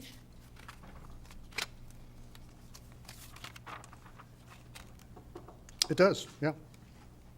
How much of the 70? Because in fact, I think we received it, was it 20, part of it in 20 and 20, part in 21 and part in 22. So then in 2023 and 2024, that ending fund, those ending fund balances could also have some ARPA money in them, but I would think most would have been spent by then. I'm looking at Chase, because that seems to me is it in capital? Yeah, like Steve said, the revenue and the expense were budgeted, so it doesn't become part of the fund balance. It ends up being zero. As part of the fund balance, the bottom line ending fund balance is not part of that because the revenue and the expense is budgeted. So revenue minus expense equals zero. So it's not an ending fund balance then? It's not an ending fund balance, that's correct. Okay, it was in '21, but it won't be going forward. We carry forward what isn't spent. We haven't closed yet the 2022 year. We're tracking how much we've spent. We've spent about $500,000 in disbursements. We've got a lot of obligations, such as police cars, but and we've been tracking the authorizations as council has approved each project. So this is something that I've been watching for a while, but the ending fund balance does concern me because every year it's going down. And I would like to see it going up a little bit instead of continuing to go down. So I just think as a council, we need to keep an eye on that and know what's going on with it. Secondly, the $150,000 that the Arts Commission is requesting. So they're out of the Parks Department, and I'd like to ask if the Parks Director, if it was considered putting it in the Parks budget? That won't be my decision. When you made your budget, did you consider funding, having the arts? We put in a request, not for that much. I don't recall the amount that we requested, but I believe there's some money on a wait list, potentially a request to increase the arts fund, but I'm not 100% positive off the top of my head. Okay. Yeah, and I'll edify that because every department was given a baseline budget exactly what it was the previous year, except for the staffing that had required step increases. And so allocating the new revenue is where everything, where the requests were allocated. And anything that couldn't be funded, my promise was to capture it on a waiting list and not forget about it so that we can course correct in the future. Go ahead. Oh, I was just thinking, in March or April, we generally do a budget revision because we'll know how much we might have from the following year. And maybe that might be a good time to look at. Sure, at the end of the first quarter makes a lot of sense. Because I don't know if we did that now, where it would come from in the budget. Right. We forecasted this year on the trajectory it's at, so in one sense, we already have an estimate for how we're going to finish this year, but forecasting is always wrong. We'll find out at the end of the first quarter, and when we close the year in 2022, as we prepare for the audit, we'll have factual information. Course correcting is what we do all the time. But I think that's a great point in that when we do the adjustment, we'll find out what the actuals were, and that's where, as you know, that's where we've got a little extra. Okay. Hopefully. Thank you. And then I think it was said that previously that with regard to the general fund reserve fund, are we fully funded at $9 million? That's exactly how we budget, and that becomes a hard stop. We never budget below any of the required reserve balances in all of our funds. Now, that means that in some of our capital funds, we've authorized, we've approved projects in the past. They may not get spent because they take multiple years, and we'll carry those forward. So that contributes to why it looks like we have a declining fund balance, but we always have that hard stop. And it's hard not to spend every penny that we get. Okay. All right. Any other questions? Okay, and I think this is going to be on the agenda a little bit later. Right? Yeah, if no one else does, I have. Sure, you bet. So when we vote on the budget, the items in the budget are then approved for going forward. Is that correct? Yeah, I want to say yes because we have the appropriation to spend the dollars fund by fund. That's what you're authorizing on your Exhibit A behind the ordinance. Everything then comes to you as it is normally required, whether it's contracts or specific. But the approval to go forward or to buy that piece of equipment or that vehicle is there, or that program? Sure. Mayor, sure. can I interject? So you've budgeted at that point. So the current policy is anything over $20,000, excluding certain professional services contracts, has to come back to council before we can actually spend the money. So anything over $20,000, we would come back and present a contract to council. Or an official approval. Or This is a just- vote. This is budgeting. This is the budget, and then the approval to spend the money will come as we spend it. And if I can add, sometimes the items come to the council and you approve it, and then we have to come back and catch up with the budget amendments. So there is kind of a two-step process, and so getting it appropriated is one step. So I would like to ask once again that the maintenance yard be removed from the budget. The reason that I ask that is that there's a number in there, and maybe it's just a placeholder, but we don't know the real true costs of this yet. We don't know really where the funding is. We've talked about where the funding could come from, but no decisions have been made. And I think it would make me more comfortable going forward with such a large project, which could be the largest project that the city of Federal Way has ever built. If it could be removed from this budget, and then we could have the discussions that we really do need to have about what's being built, what it's gonna cost, what it'll cost to replace the parkland, because you take park property away, according to this deed, we have to replace that park property. And I know staff is telling me the Town Square Park is a replacement, but,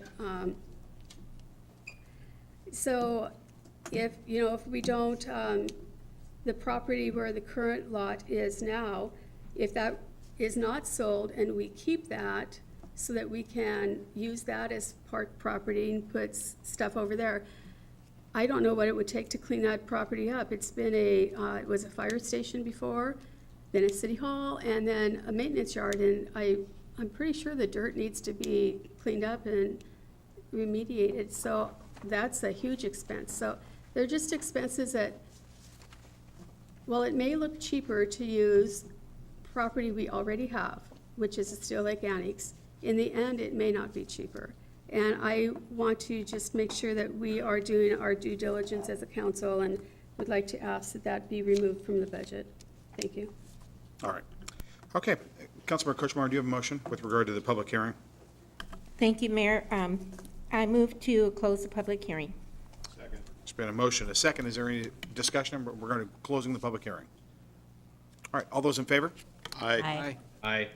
Opposed? All right, public hearing is now closed. Now we're on to council business, planning commission appointments. Councilmember Dovey. Yes, earlier today, we had interviews to fill 3 planning commission seats, and I would like to propose that we reappoint Tom Medhurst, appoint Anna Patrick and Vicki Chenoweth as voting members, and Hope Elder as an alternative. Okay, is there a second to that?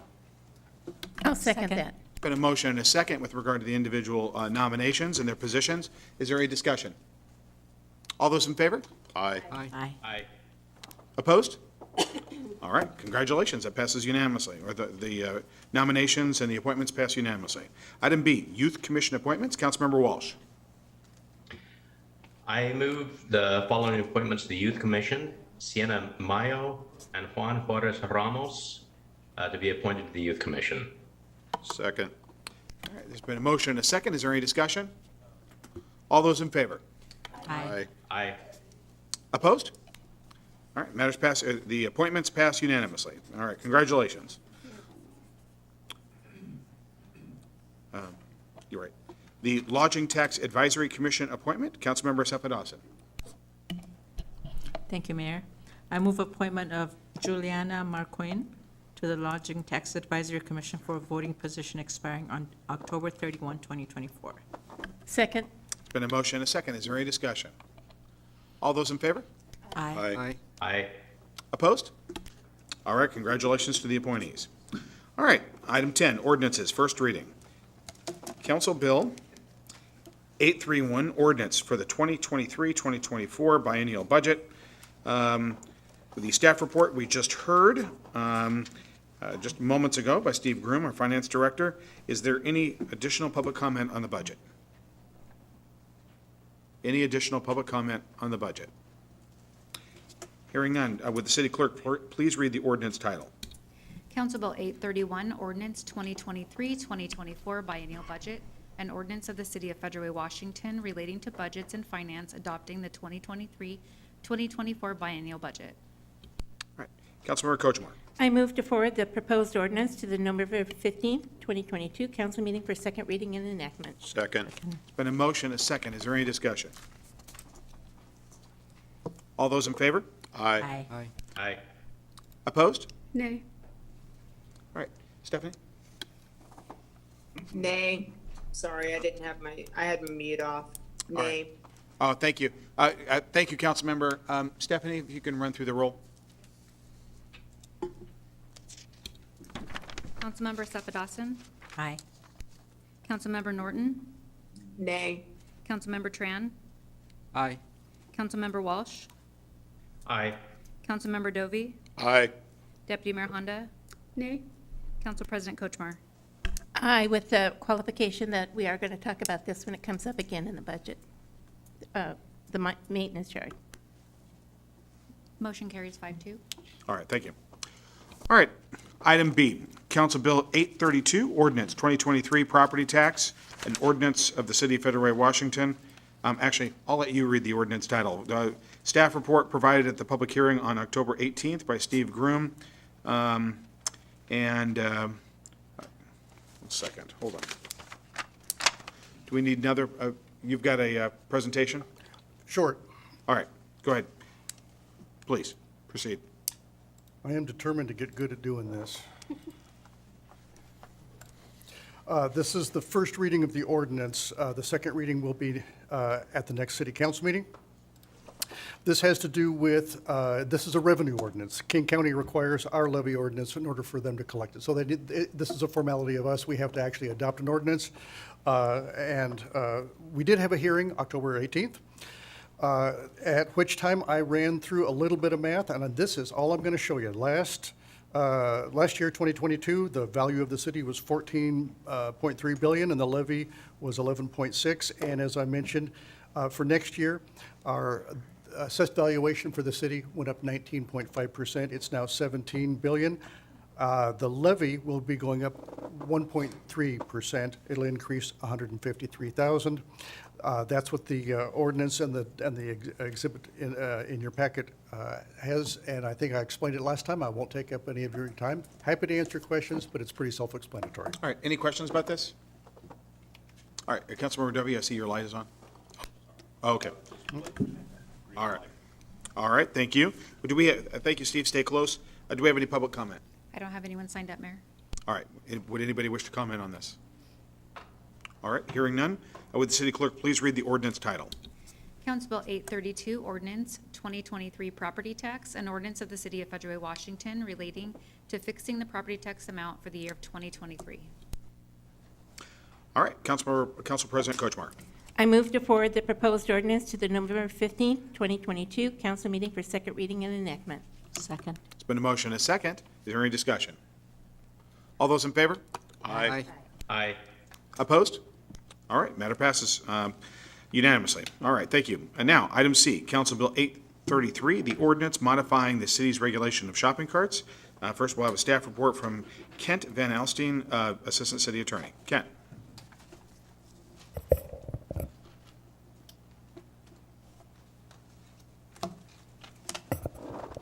Good evening, Mayor and council members. I promise not to make too many hair-related jokes as it pertains to my shortened, cut down, and buzzed presentation for you tonight. I didn't recognize you. Even after I introduced myself? Thanks.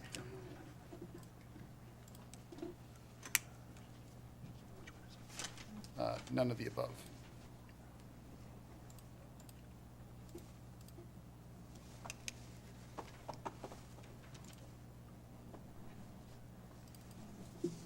There's actually, it's on the desktop. Oh, it is?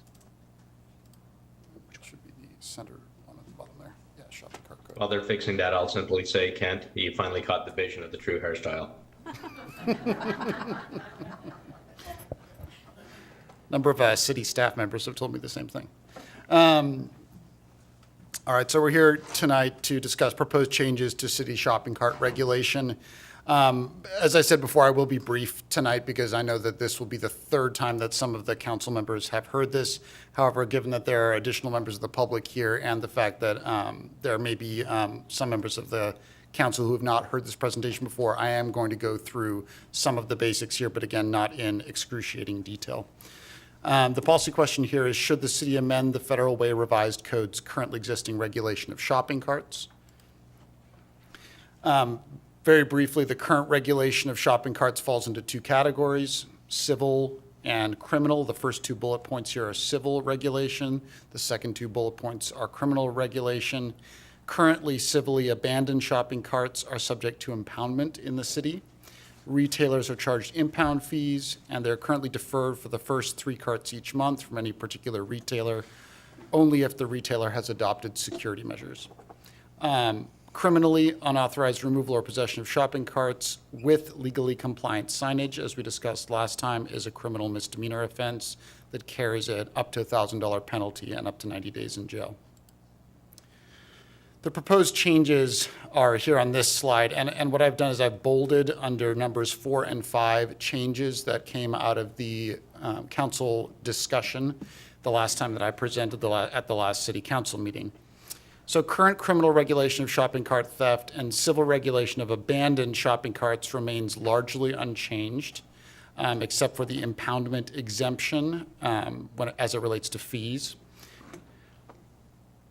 The new ordinance would make possession of a shopping cart in a city right-of-way, regardless of whether that cart is compliantly signed, a Class 3 civil infraction, and specifically makes the cart subject to seizure and impoundment under the impoundment program.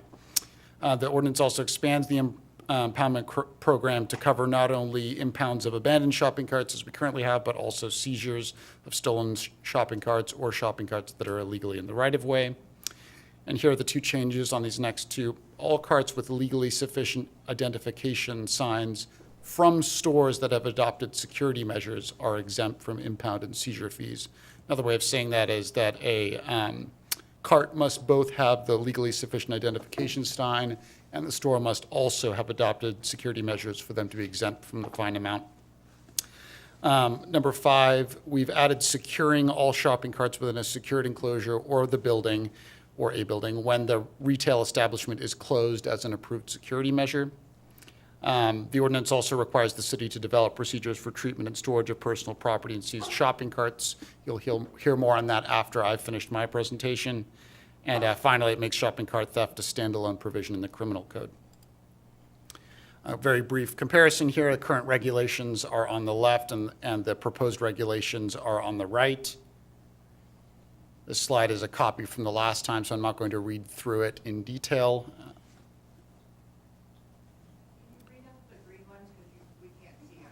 Absolutely. In that case, I'm going to, in fact, read both the current regulations and the proposed regulations. So currently, abandoned shopping carts anywhere in the city are subject to impoundment. That would be identical under the proposed regulations. Possessed shopping carts on the right-of-way are not currently regulated unless they fit under the stolen shopping cart category, i.e. Criminal enforcement. And here's the big change. Possessed shopping carts on the right-of-way with the proposed regulations would be a civil infraction that would make the cart subject to seizure and impoundment regardless of whether that cart has appropriate signage on it. And then stolen shopping carts anywhere in the city, a misdemeanor under current, a misdemeanor under proposed, but it would also, under proposed, specifically subject that cart to seizure under the impoundment program. Current incentives, fee deferrals, as I said before, first 3 carts per month attributable to a retailer are currently deferred if the retailer has implemented security measures. Under the proposed incentives, there would be no fee for any cart impounded if the cart both has legally compliant signage and has also implemented security measures on site. The impound fee would be doubled for all carts that are not exempt from that fee.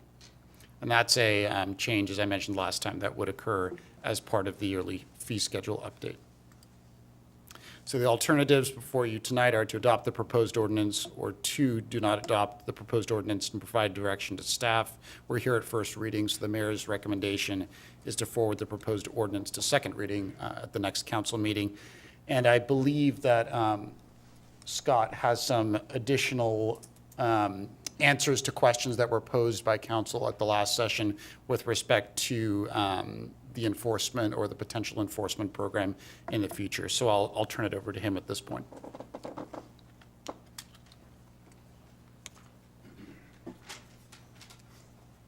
Good evening, Mayor and Council. There were several questions that were asked of the last meeting, and I'll do my best to answer them.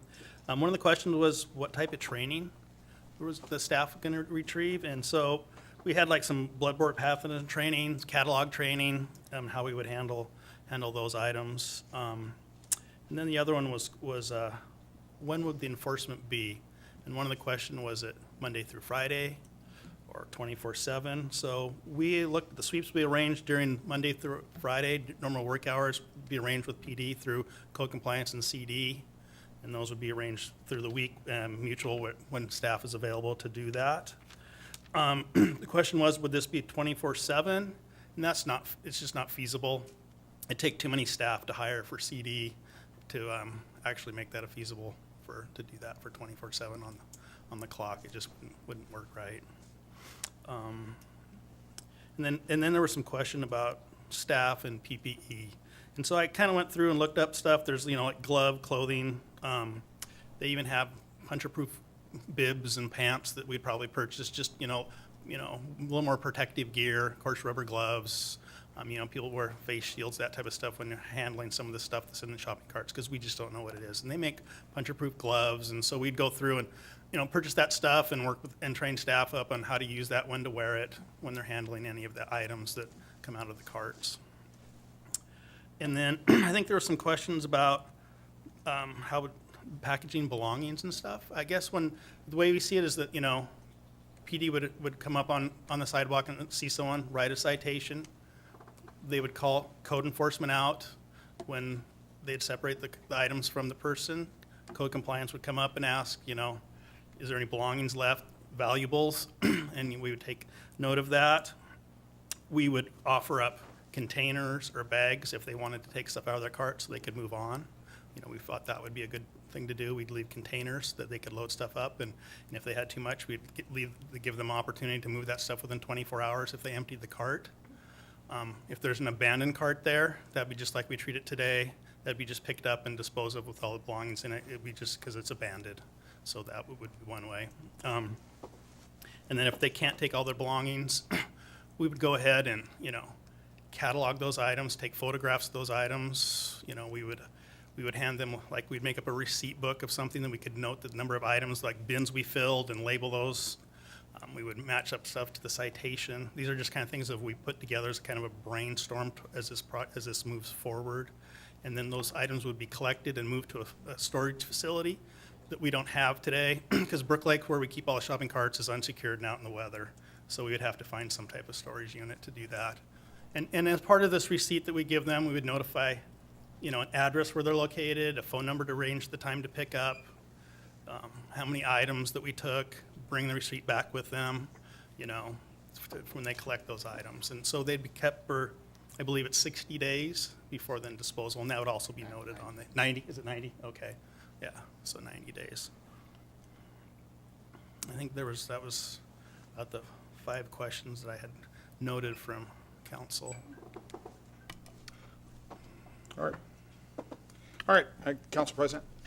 So currently, the shopping carts that are at Brook Lake, are those picked up by the owners of the grocery stores? Yeah, so Target, Walmart, they have a private contractor that drives around the city and collects them, and we collect some too, and so we'll contact that contractor, and he'll pay the fines here, and we'll meet him at Brook Lake, and he'll take a load back to the stores, Target, Walmart, and then, of course, we'll contact like Campion Market and H Mart and say, hey, we've got, X number of carts, and they come down themselves and collect them. PetSmart doesn't have anybody local, so we get checks from the stores, the district stores, and we'll deliver those back to the stores ourselves. you know, we can get about 14 carts, and we charge an hourly fee for that, and we figure we can get about 28 carts an hour, 2 trips, and so we charge them just an hourly rate to do that, plus the fines for that. So we work with the stores to try to get them back to the, that's difficult, because store managers don't have a Visa or checkbook to write to the city to pay the fine, so most of that money has to come from a district, which is a challenge for us. So most of the fees are going to be pretty similar to what they already are? It's not changing the fees. In terms of the fine amount will be doubled, or is proposed to be doubled, as part of the yearly update to the fee schedule. For What is that amount? 25 a day. 25 a day. 25 per cart picked up. Currently. Currently. So it would be double that. And there's also a $25 disposal fee for the carts that go into the dumpster or we take back to recycling.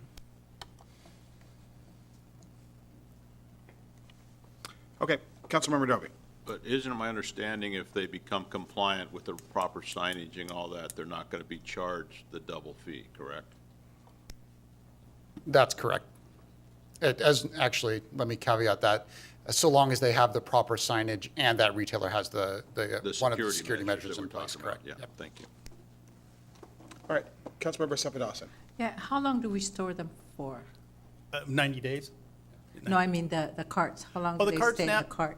So when we pick up a cart, it says 14 days, but we usually hold carts for about 30 days because it takes so long to get a hold of the retailers. And my philosophy is I'd rather not dispose of them and fill the land waste or recycle them. I'd like to get them back to the store. So we kind of stretch that out a little bit, and so it's worked out. So we constantly, picking up and revolving carts out, and of course getting their contractor to come pay. So it takes about 40 days to usually get some carts recycled back to the store, through their private contractor or the city. So would it make more sense, since there's no penalties, to just take them back to the stores? Well, they do pay a $25 cart fine to return them to the stores currently. Or even the ones with the, I see. Well, your signage hasn't come, that's not here today yet. Yeah, I believe, and I'm not sure, Brian, if you know off the top of your head, but I believe that the return fee is distinct from the fine fee. And so we'd be, I believe, forgiving the fine fee if they're exempt because they have the proper signage and have the security measures in place. That doesn't change the fee that's associated with taking the carts back if the store wants us to do that. All right, thank you. Councilmember Tran. Thank you, Mr. Mayor. I have several questions. The first question is, what is the expected outcome if council passes this ordinance? I believe the expected outcome is to give the city a mechanism for taking shopping carts off the streets where there is somebody in possession of those shopping carts currently. That's something that currently we have no mechanism practically in the city for removing shopping carts from the streets if they are in somebody's property unless it constitutes the state law crime. As we talked about last time, the state law crime requires the legally compliant signage in order for the crime to operate. And I believe in talking to Scott that the approximate percentage of carts in the city at the moment that have the legally compliant signage on them is extremely low, 1%. And so because of that, there currently isn't a mechanism for removing shopping carts that are occupied from public right-of-way at all, and that's what this would allow us to do. Okay. I do agree that the shopping cart is a problem in the city. It's a nuisance in the city, no question. But my concern about this ordinance is, I mean, I don't have the magic solution for the shopping cart, okay? But my concern about this ordinance is that it seems to me we are targeted in one group of people, the most vulnerable people in the community. They're not here to voice their opinion. It's an easy target for us to make this law, and those people will be penalized. The second concern that I have is we have a very finite police resources and staff resources. Don't we have other pressing needs in the community that we can better utilize our police force to address, crime in the city, than have the officer show up and, give somebody a ticket? Those are my concern. I mean, as of now, if somebody walk into Best Buy, for example, and walk out with the TV unpaid, put in the TV in the car and drive away, our police officer can't even chase them to get it back. But now, we will have an officer go out and cite somebody that steal a shopping cart from a retailer. So those are my concerns. Thank you. All right, thank you. Do they want to talk first?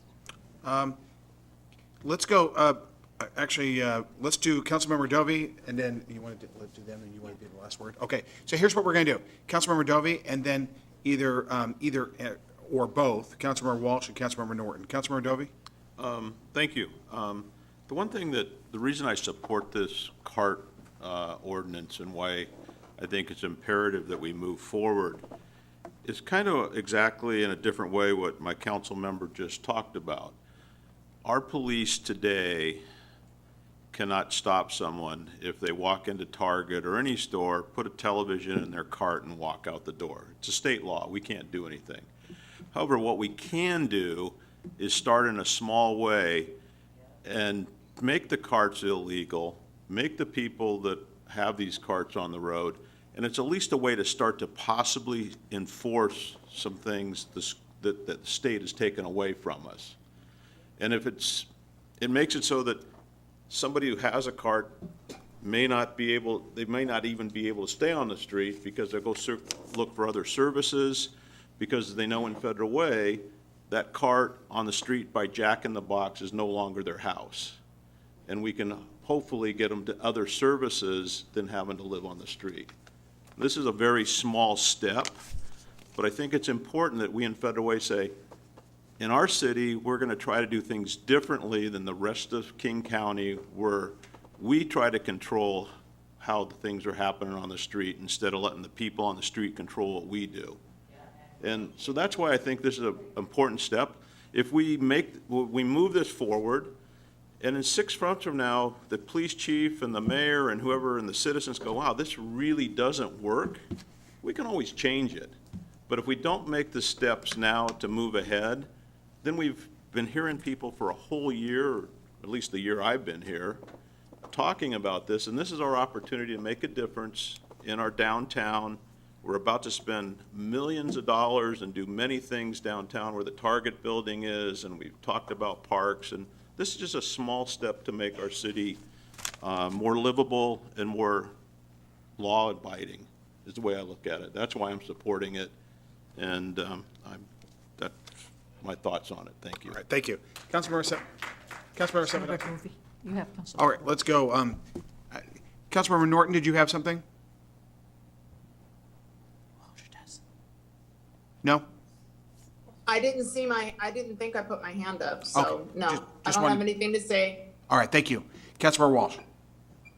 Yes, I think that this ordinance is a small step towards making our city a more livable city.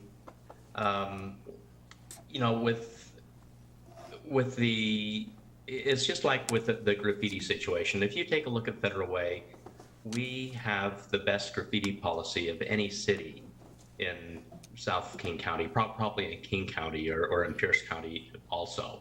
If you go to any of the other cities, there is massive graffiti.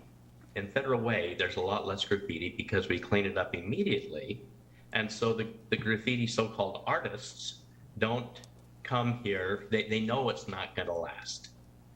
With the shopping carts, if we are enforcing this, and so that the the population who is normally pushing the shopping cart down the road, if they know that they're not going to be able to successfully keep that shopping cart long-term, they're going to be taking it less. That'll be a service to the stores. It'll be a service to the community. It'll make the community more attractive, less expensive for the stores. And also, it will put those people who are pushing the carts down the road, it'll give them an additional contact with law enforcement that can hopefully direct them to the services that can help them make a change in their lifestyle, rather than enabling them to continue with that existing lifestyle. And so I think that, is it a magic bullet? No, absolutely not. But it's a small step towards making things, helping Federal Way become a more livable city, helping the stores, in the end, helping that population as well. All right. Thank you, Councilmember. Councilmember Sepidawson. Actually, the Deputy Mayor will go last. Okay, so, thank you so much. My question is, what happens outside of those work hours? Because if we're gonna enforce something or have an ordinance, it just seems like doing it during the work, Monday through Friday, is kind of, it seems to not do what it's supposed to do. And so, what's the plan moving forward? You know, we looked at it as doing it just normal business hours, 7 to 5. And then, again, taking a look at it, 6, 7 months down the road. And if there's some changes or, we can make it at that point. But we're just going to do that because adding staff right up the front to see how it's going to work didn't seem feasible at this time. So we just did it normal business hours and work with PD and arranging a couple times a week to get what we can out of it. Okay. No, so I do appreciate the changes. And like Councilmember Huang said, I do have the same concerns because those belongings, I mean, some could be stolen, but some are their belongings. They just don't have any other way of storing them. But on the flip side, I do understand that there's going to be provisions made. So I'm okay with that. I believe also if our police officers do offer resources, maybe to go wherever the need is, if it's mental health and/or dependency or alcohol, then maybe they can go to these treatment, and actually having somewhere to store their belongings might actually be an incentive for someone to be willing to go into a service. And I don't know, but I think it's a good place to start. And so my concerns are still there, but I think trying it is probably something valid that we need to do. So that's my comment. Thank you. All right, thank you very much. Back to Councilmember Walsh. I see you got your hand up. Yeah, I was just going to say that the concern with it only being enforced in the 7 to 5 period, I once again go back to the comparison with the graffiti abatement. I mean, it's only taken care of in the 7 to 5 frame also, but it helps the situation overall. Anyway, just my comments on that. All right, thank you very much. Deputy Mayor. Thank you. So I have several questions. If I'm talking too much and someone else wants to talk, just let me know. So this is going to cost us at least $250,000. That's in the budget, which won't start until 2023. So it's not going to start in the next 2 months for anyone who is wondering if this passes when it starts. And that's to hire at least 2 people or 3 people, I understand, and buy a vehicle to move the shopping cart? At least one person, truck, trailer, personal equipment, and storage facility, Okay, among other things. just one person, because before you said 2. No, it's one. We have one already on shopping carts, but then we will add another one specifically for going out with police to address the carts that are being pushed, rather than the ones that are simply abandoned, which is the one person that we have now strictly deals with abandoned carts. Okay, so I just want to clarify this in my mind. So we added last year or the year before 2 shopping cart employees to go around picking up shopping carts. Is that correct? We had 2 part-time employees doing shopping carts. We moved those both positions to full-time. So they're both full-time now? They're both full, one is graffiti, one is shopping carts So you're adding an additional person? for possessed shopping carts. And we're buying a new vehicle? Yes, we need a new vehicle, because having two people in a truck doesn't really, it's a one-person job to retrieve the carts. So they would need their own their vehicle to really be effective. Okay. So let's say that first, and this would have to be enforced for anyone, even the mom with little kids taking the shopping cart off Target to the bus stop. It would have to be enforced for everyone, and that would have to be made really, really clear to anyone wanting to take a shopping cart off property, even if it just has groceries in it. Yes, that's exactly right. We'd have to enforce this equal-handedly against anyone who potentially violated the new ordinance. So okay, so let's say that the police pull someone over and the police do their thing, whatever their thing is, and then they call for the shopping cart folks to show up. The shopping cart folks, there'll be one or two that show up, one per truck? Yeah, it was one, Brian said one, yes. If you look at the shopping carts full of stuff, a person couldn't carry all of that stuff. There's no way that a person could carry all the stuff that's in a shopping cart. You know, we're gonna ask that, they remove all their valuables, money, credit cards, driver's license, whatever, and then, we're gonna offer up some bins or some, bags, whatever they can, what they can retrieve what they can, and, they can certainly take everything out of the cart, load that up, and then, we'll give them 24 hours to remove it from the sidewalk at that point, then, we would take the cart from there. And if they can't remove all the valuables, then that's when we would go into, cataloging, retrieving all those items and moving those into storage. Will the containers have wheels on them? I have not looked that far into it, but, it's still just in a work in progress. We tried to frame up a few answers we could look for to get to the program together, but no, I had not considered that today. And then, let's say that they can't take everything, possibly take everything. They can't take all of their worldly possessions that mean everything to them. They have to decide what they're going to take and what they can carry. And then our shopping cart individual will have to catalog and store the other items.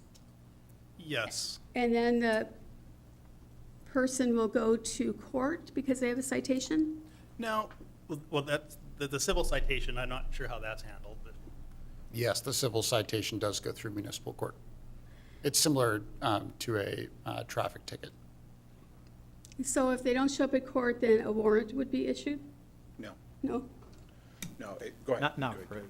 Not a warrant, because that would subject to them arrest, and you can't arrest somebody for a non-criminal matter. Okay. So what, if you get a non-payment, it wouldn't be like a traffic offense where it would attach to a driver's license or anything. It would probably just go to collections or something. Yeah, civil collections, I believe. Yeah. so yes, it's a non-moving offense, so like a litter ticket or a cell phone infraction Or jaywalking. or jaywalking. How much would it be? It's $50. How much? 50. $50, yes. So this is my concern. My concern is that trying to separate someone's belongings that mean everything to them could get pretty nasty. I mean, the person that you're taking those things away from could get pretty upset. Will the officer stay there the entire time that the shopping cart staff person is going through the process with the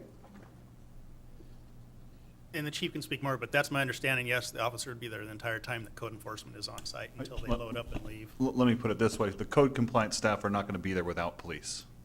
So if the police can't be there, we're not going to have code compliance staff engage with individuals in that situation. So it's code compliance or shopping cart, folks? Yes, I'm sorry, code compliance, speaking terms, that would be the person to deal with the cart and, if necessary, catalog the items. But as far as the initial interaction with the individuals, that would require the police presence. So I would like to ask, and I sent staff an email today about this, that code compliance, shopping cart individual staff have cameras on them, such as police officers do, because I'm concerned for their safety. I'm concerned for that maybe when they're cataloging something, they're going to decide that something isn't worth cataloging and saving, and then we get into a legal situation. But if they have a camera on them, it will show what's in the cart and what our staff is doing to save those items and put them in storage. The way I envision this is that, that we're going to have bins, and, things would go in bins, and we could label, that clothing or just backpack, and not go through the specific items, and label those bin 1, bin 2, bin 3. We would take photographs of that. We're going to, come up with some type of a notice or that we could give them and say we took 6 bins full of, clothing, full of this, and then we have pictures of that. And, any of that cataloging or something like that, I don't see that being done on the sidewalk. I see that being done off-site if there's more to be done of that. But I see more of stuff just being put into bins, so we're not, having to go through, item by item, because we've asked them to take all their valuables with them, and we assume that there's no valuables left behind. Deputy Mayor, if I could, what we will probably do, since this is an evolving ordinance, is that since we will not, code enforcement will not be present without police, is that we will try it with police first, who do have cameras. And if we find that to be insufficient, then we can explore other multiple video options. But with the police presence, that likely should cover that. Well, just on the off-site, I think code enforcement officers should have camera and pepper spray anytime they go out in the field, but that's just something else. So, we had recently there was a woman that was cited and went to court because she had a shopping cart, and she admitted that she took it off property, I believe. Has that decreased? Has staff seen a decrease in shopping carts on the sidewalks with people pushing stuff in it, or has it made any kind of an impact?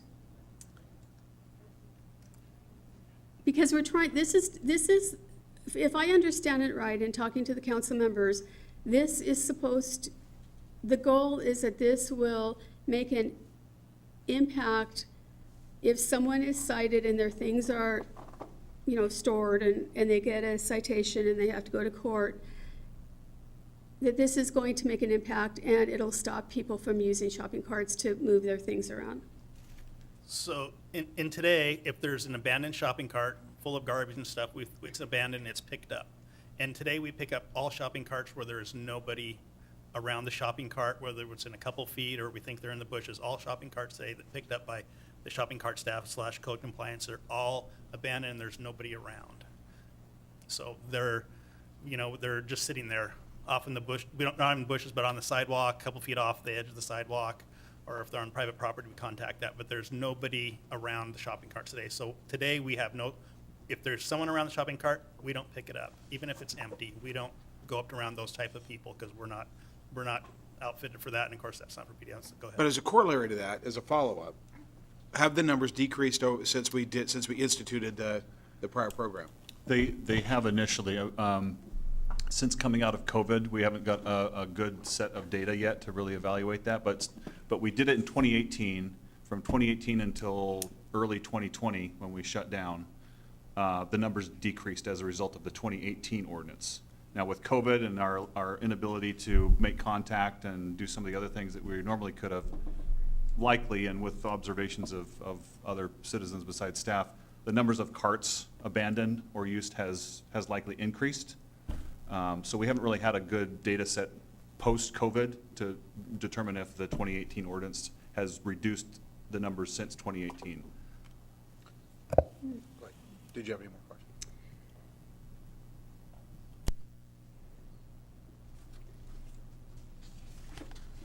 So I guess the last thing I would say is, I don't know that this will work. I mean, I'm concerned that it's taking an officer off the street for at least a couple of hours. I don't think this is going to be a speedy thing. I think it's to catalog their belongings. I think it's going to take a while. And I just want to make sure that this city isn't going to get a legal case against us that we have to go defend. I don't want anyone hurt. And so I'm just concerned about this. But let's say that we take Joe's cart away from him. He's pushing it down the street on Friday. And on Monday, he's with another cart full of stuff again, and he's caught again. And will there be, if someone has multiple contacts with the police for this situation, would there be increasing fines? No, each one of those incidences would be a separate violation. Each one of those would be its own citation and $50 fine, but there isn't an escalator. Might be worth thinking about. And when we're talking about the police officer that responds, Chief, we're talking about a special operations officer, not somebody that's responding to 911 calls, correct?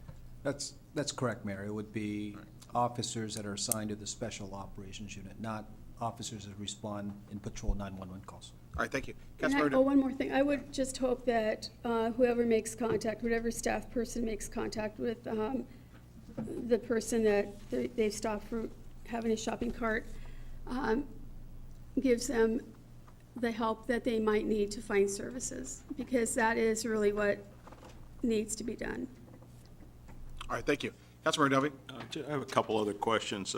Deputy Mayor brings up some interesting and good points. I guess the question would be, say we start out 7 to 5 Monday through Friday, and we find that we have issues on Saturday and not on Tuesday. We can always adjust those days, correct? I mean, we could go a Monday, Wednesday, Thursday, Saturday. I can answer that question. In the past, like for sign enforcement, I think any candidate knows that there are times in which the sign people go out on the weekends. Yeah. Sometimes on Saturday mornings. Exactly, right. So the answer to that is yes. So we could modify what we do as we need. A good thing I see about this is we're going from $1,000 misdemeanor, whatever it is, to $50. So we're actually bringing the dollars of the penalty to the person that's violating the law, which is a plus, because now if you hit somebody for $1,000, they're not going to pay it anyway. At least $50 is more reasonable. And, we talk about the ones pushing the carts, but you got to think about when we drive down 99, you look at Jack in the Box, and there's 4 people sitting there out in the morning at 7 in the morning with their carts, or we come down 99 in front of the auto parts store, and we keep coming down a little further. I mean, we have a real crisis of carts along these areas during the day, and we've all seen them. So this is a way to start, again, putting the line in the sand, trying to cautiously move ahead to make our city cleaner, more safe for our citizens that walk down those areas. And again, there's always going to be something that's going to pop up that we haven't thought about, but if we don't start, we'll never know. So, all right, thank you. I don't see any other comments. Yes. Can we even charge someone who does not have the ability to pay the fine? Can we even charge them a fine? I thought the state legislature changed that. That could be an issue. That would be something that would be up to the court to decide on a case-by-case basis. So these are infractions, so just like if you got a ticket, you don't necessarily go to court. Some people can just pay it. I have a feeling that a large percentage of these are going to be ignored, and they'll probably just go to collections. But Okay. if someone wanted to make that argument to a judge, I think it could have some merit. I was just going to get to it. All right, Councilmember Sapadowson? Yes, thank you. I think I just also want to follow up to what Deputy Mayor said. Two things. One is about the family who's carrying their grocery to the bus stop. So I think there's got to be a provision for that, because that is something they need, and maybe even helping them get to their destination if it's a bus stop or across the street to their homes. But the other thing is, we did talk about the fact that it's going to be maybe on trial kind of basis, but we don't have a timeline. So could we have that conversation? So, first off, as far as applying the law to everyone equally, we are defining the act. So everybody that does that, which is possess a shopping cart in the right-of-way, can be cited for an infraction. My understanding is that we're going to start with a kind of notice exercise where we give people warnings for a while so that people know that the law has changed. A lot of that's discretionary to an officer, but what we cannot do is only apply this to people that smell bad or look bad or we don't like. It has to be equally applied to everybody. So there is no legally defensible way that I can think of to make an exception for someone who, has a cart unlawfully and they're pushing it down the road. I understand that their motivation might be different. They don't intend to keep it forever and they're not going to live out of it. But at the end of the day, what they're doing is not objectively different than the homeless person pushing a cart. Yeah, I think, actually, it saves time because you don't have to catalog anything. You don't have to store anything. You're just lending them a hand to get to their, wherever they're going. And, if it's 6-7 miles, I'm not, saying that. But I think there's got to be some level of compassion there to where, yeah, you have your baby here, you have a stroller, and you can't carry groceries. I think it's something that we need to really consider. In criminal law, all cases require the intent to commit the crime. It's what's referred to as scienter, the intent. And in the case that I think that we're talking about, the case where the baby and the groceries, if it were a crime, I think you could say circumstantially that somebody who is using a cart for groceries and a child and the convenience doesn't have the intent to permanently deprive the owner of the property. But this isn't a crime, this is an infraction. And so as a result, it is a blanket approach. I just want to say that when there's a crime involved, it actually requires that to prove the intent, and that would be absent under that situation. But here with the infraction, you don't actually have that distinction. So, not to get like a bar exam question, but that is, I think, at the heart of what we're kind of talking about. What is the intent? The intent here is actually irrelevant. It's a blanket application. How about timeline then? Can we at least, even to have a report back? Is that something we could expect? Yeah, for a report, Yeah. whatever the council wants. Deputy Mayor? If this passes, then if I understand, I think it was Ryan, or Brian, there'll be a time where if the police make contact with someone with a shopping cart in the right-of-way, they will tell them that this isn't legal anymore and that they cannot do this, and they will be warned if they're caught again that.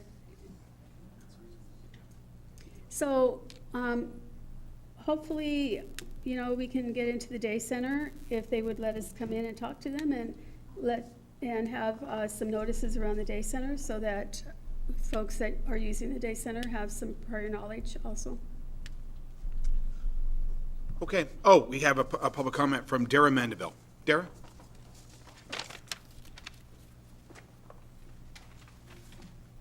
Good evening. Okay, thank you, Susan, for having lots of questions, because I cooled down a little bit. What happened to accountability? What happened? Why are we sitting? I care about this city because I own a business here and property here. I am so tired of having to plan my route when I'm bringing people that don't live here to my home in Twin Lakes to avoid the areas that are embarrassing in my city. Embarrassing. And all of you guys have seen it. I know you have. Has anybody that is making the decision stepped foot in a homeless encampment in Federal Way? I have. Many.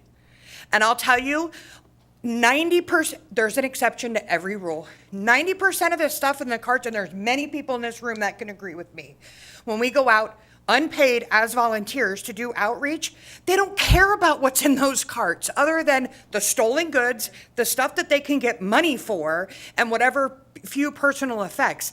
Why are we talking about buying totes to put stuff in with wheels and storing and cataloging? You guys, all we're doing is enabling horrible behaviors. And then, no disrespect, Mr. Tran, but stealing, you did air quotes, stealing a shopping cart is stealing. It's stealing. It's not your property, it's stealing. So when you do air quotes, when you're recorded and community people and leaders and little kids see you do air quotes for the word stealing, it's so frustrating to me as a community member to go into the store and see people, I won't say guys, women too, carry out all kinds of stuff, and my grandkids are going, what, why are we waiting in line? What? I have notes, and I haven't even looked at them, but we can only do a little bit, and, how is this gonna make a difference? Word spreads.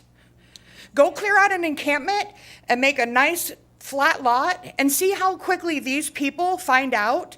Word spreads. And if word starts spreading that we're not going to tolerate, we're giving them a means to move around and litter our city. That's all they're doing. When are we going to say enough? We care about our city. When? People here running for offices and building their careers. Let's give a crap about our city. Thank you. Thank you, Darren.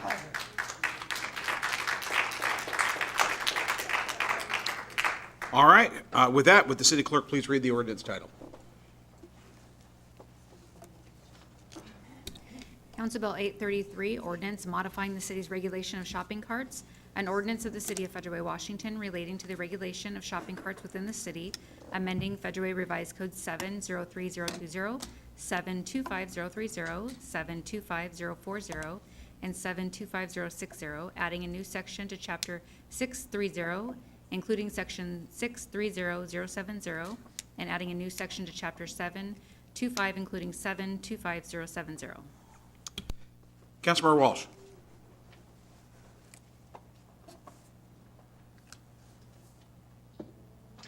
Took me a moment to unmute. I move to forward the proposed ordinance to the November 15, 2022 council meeting for second reading and enactment. Second. It's been a motion, a second. Is there any further discussion? All those in favor? Aye. Aye. All those opposed? Matter passes unanimously. All right, council reports. Councilmember Sapadowson. I have no report. Thank you, Mayor. All right, thank you very much. Councilmember Norton. Nothing to report, thank you. Thank you. Councilmember Walsh. Nothing to report. Councilmember Tran. I have nothing, Mayor. Thank you. Councilmember Dovey. I do have a small note to make. I read in the paper the other day, a citizen of Federal Way, H. David Kaplan, passed away. Some of you may know that or may not, but I just wanted to give a tribute to that gentleman because I remember as a new council member many moons ago, he would sit there in the front all the time and take notes and listen and volunteer, much like citizens are doing today. And he brought a lot to our community and the Performing Arts Center and the parks as a commissioner for years and years and years. And he's been a resident of Federal Way for as long as I remember. I read into his obituary, he passed away at age 87. I just like to acknowledge, for those who may not know it, because I didn't, that there was a great citizen that cared about Federal Way, did a lot of good things, and, we just make him so people know that. So thank you. Thank you so much, Councilmember. Actually, I'm meeting with Director John Hutton tomorrow to discuss. I wanted to talk with John. We were supposed to do it today, and we got a little busy about a manner in which we can honor H. David. Bob Kellogg came by the office on Friday, and we were talking about this. and he was talking about maybe having some sort of bench, maybe at the PAC, and it's something I'm going to talk to John. I want to let you guys know, and we'll talk about this more later, but my very, very, very first time that I spoke in front of the Federal Way Council 20 years ago at the old, at the original City Hall, not the original, but the second one over on First Avenue, 330th, I sat next to H. David. And I had my comments all prepared. It was my very first time I ever spoke in front of the city council. And I got up there, I even remember the issue, and I remember all the points I was gonna make. I get up there, I give my statement, and I'm like, I'm walking back to my chair, and I'm like, yeah, that's right. And I, as I sat down, H. David leaned over and said, "You forgot to say your name."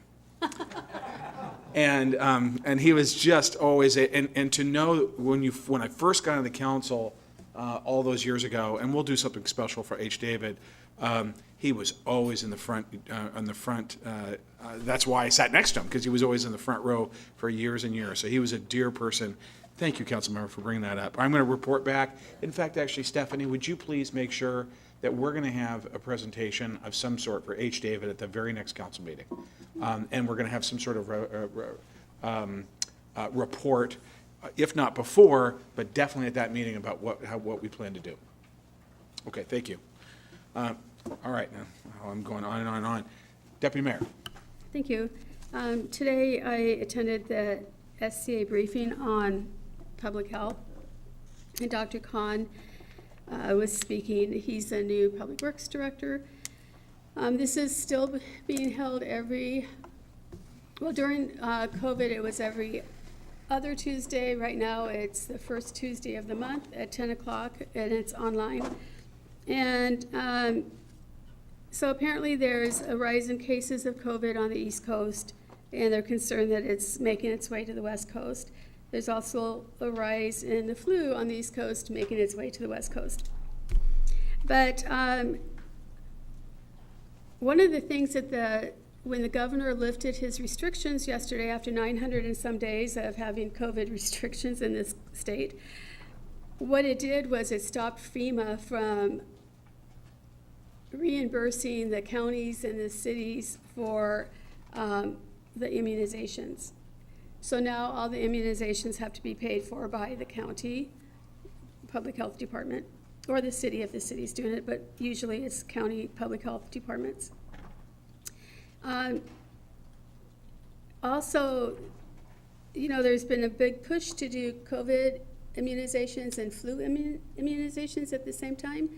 So the clinic down in Auburn, which is in the mall down there, which I can't think of the name of it right now because it changes names so often. But they're going to have a pilot program in which you can get both immunizations at one time in about a week. And if it works, if people come in for that, then they'll do it countywide. They don't know, how well it'll go. The other thing he wanted to mention was monkeypox that's going away, no worries about that, and RSV, which is another respiratory disease. Children's Hospital is full, the ICU is full. It's really dangerous if you have a little tiny baby. So I was in a school the other day for an assembly, and they gave awards out for 100% attendance, which I had hoped that we would not do anymore after COVID, because really we need to teach our kids how to be healthy and come to school healthy. And if you're sick, stay home so you don't get everyone else sick. So I asked Dr. Khan what his best advice was, and he said, if you're sick, stay home from school, stay home from work, of course, but which is a child care issue, I understand. So anyway, we do expect a severe flu season, and the RSV is not good either. And then, Mayor, I'd like to know if there's anything we can do as a city. We have a sister city in Ukraine. It sounds like the war there is getting worse again. If our sister city needs anything that we can provide for them, or even our sister city in Korea, as Seoul just had that huge issue with so many people dying at their Halloween event, if they need anything from us. A friend of mine is there now, and what we'll do is we'll reach out to Mayor Tretiak tomorrow. Thank you very much. Bill, let's call the mayor tomorrow. you know, with winter coming, I mean, it's just, I can't imagine what the people in Ukraine have gone through. I just can't even imagine. And it's going to get cold. It's just awful. And then I'm just going to say one more thing about Steel Lake. There's a deed that was signed by the city of Federal Way in 1990. And no one here signed it. No one who works for the city, I imagine, was with the city in 1990, but it's our signature, it's our reputation, and I just, I'm concerned that we're not doing the right thing, putting this maintenance yard at Steel Lake Annex, and that there's another location that I had fought for and lost. So anyway, I'm just gonna say that I'm worried about our reputation, but, and I will stop at that point. Thank you so much. All right, thank you. Council President? No report, Mayor. All right. Thank you, everybody, for a great meeting. It's an honor to serve with each and every one of you. We're adjourned.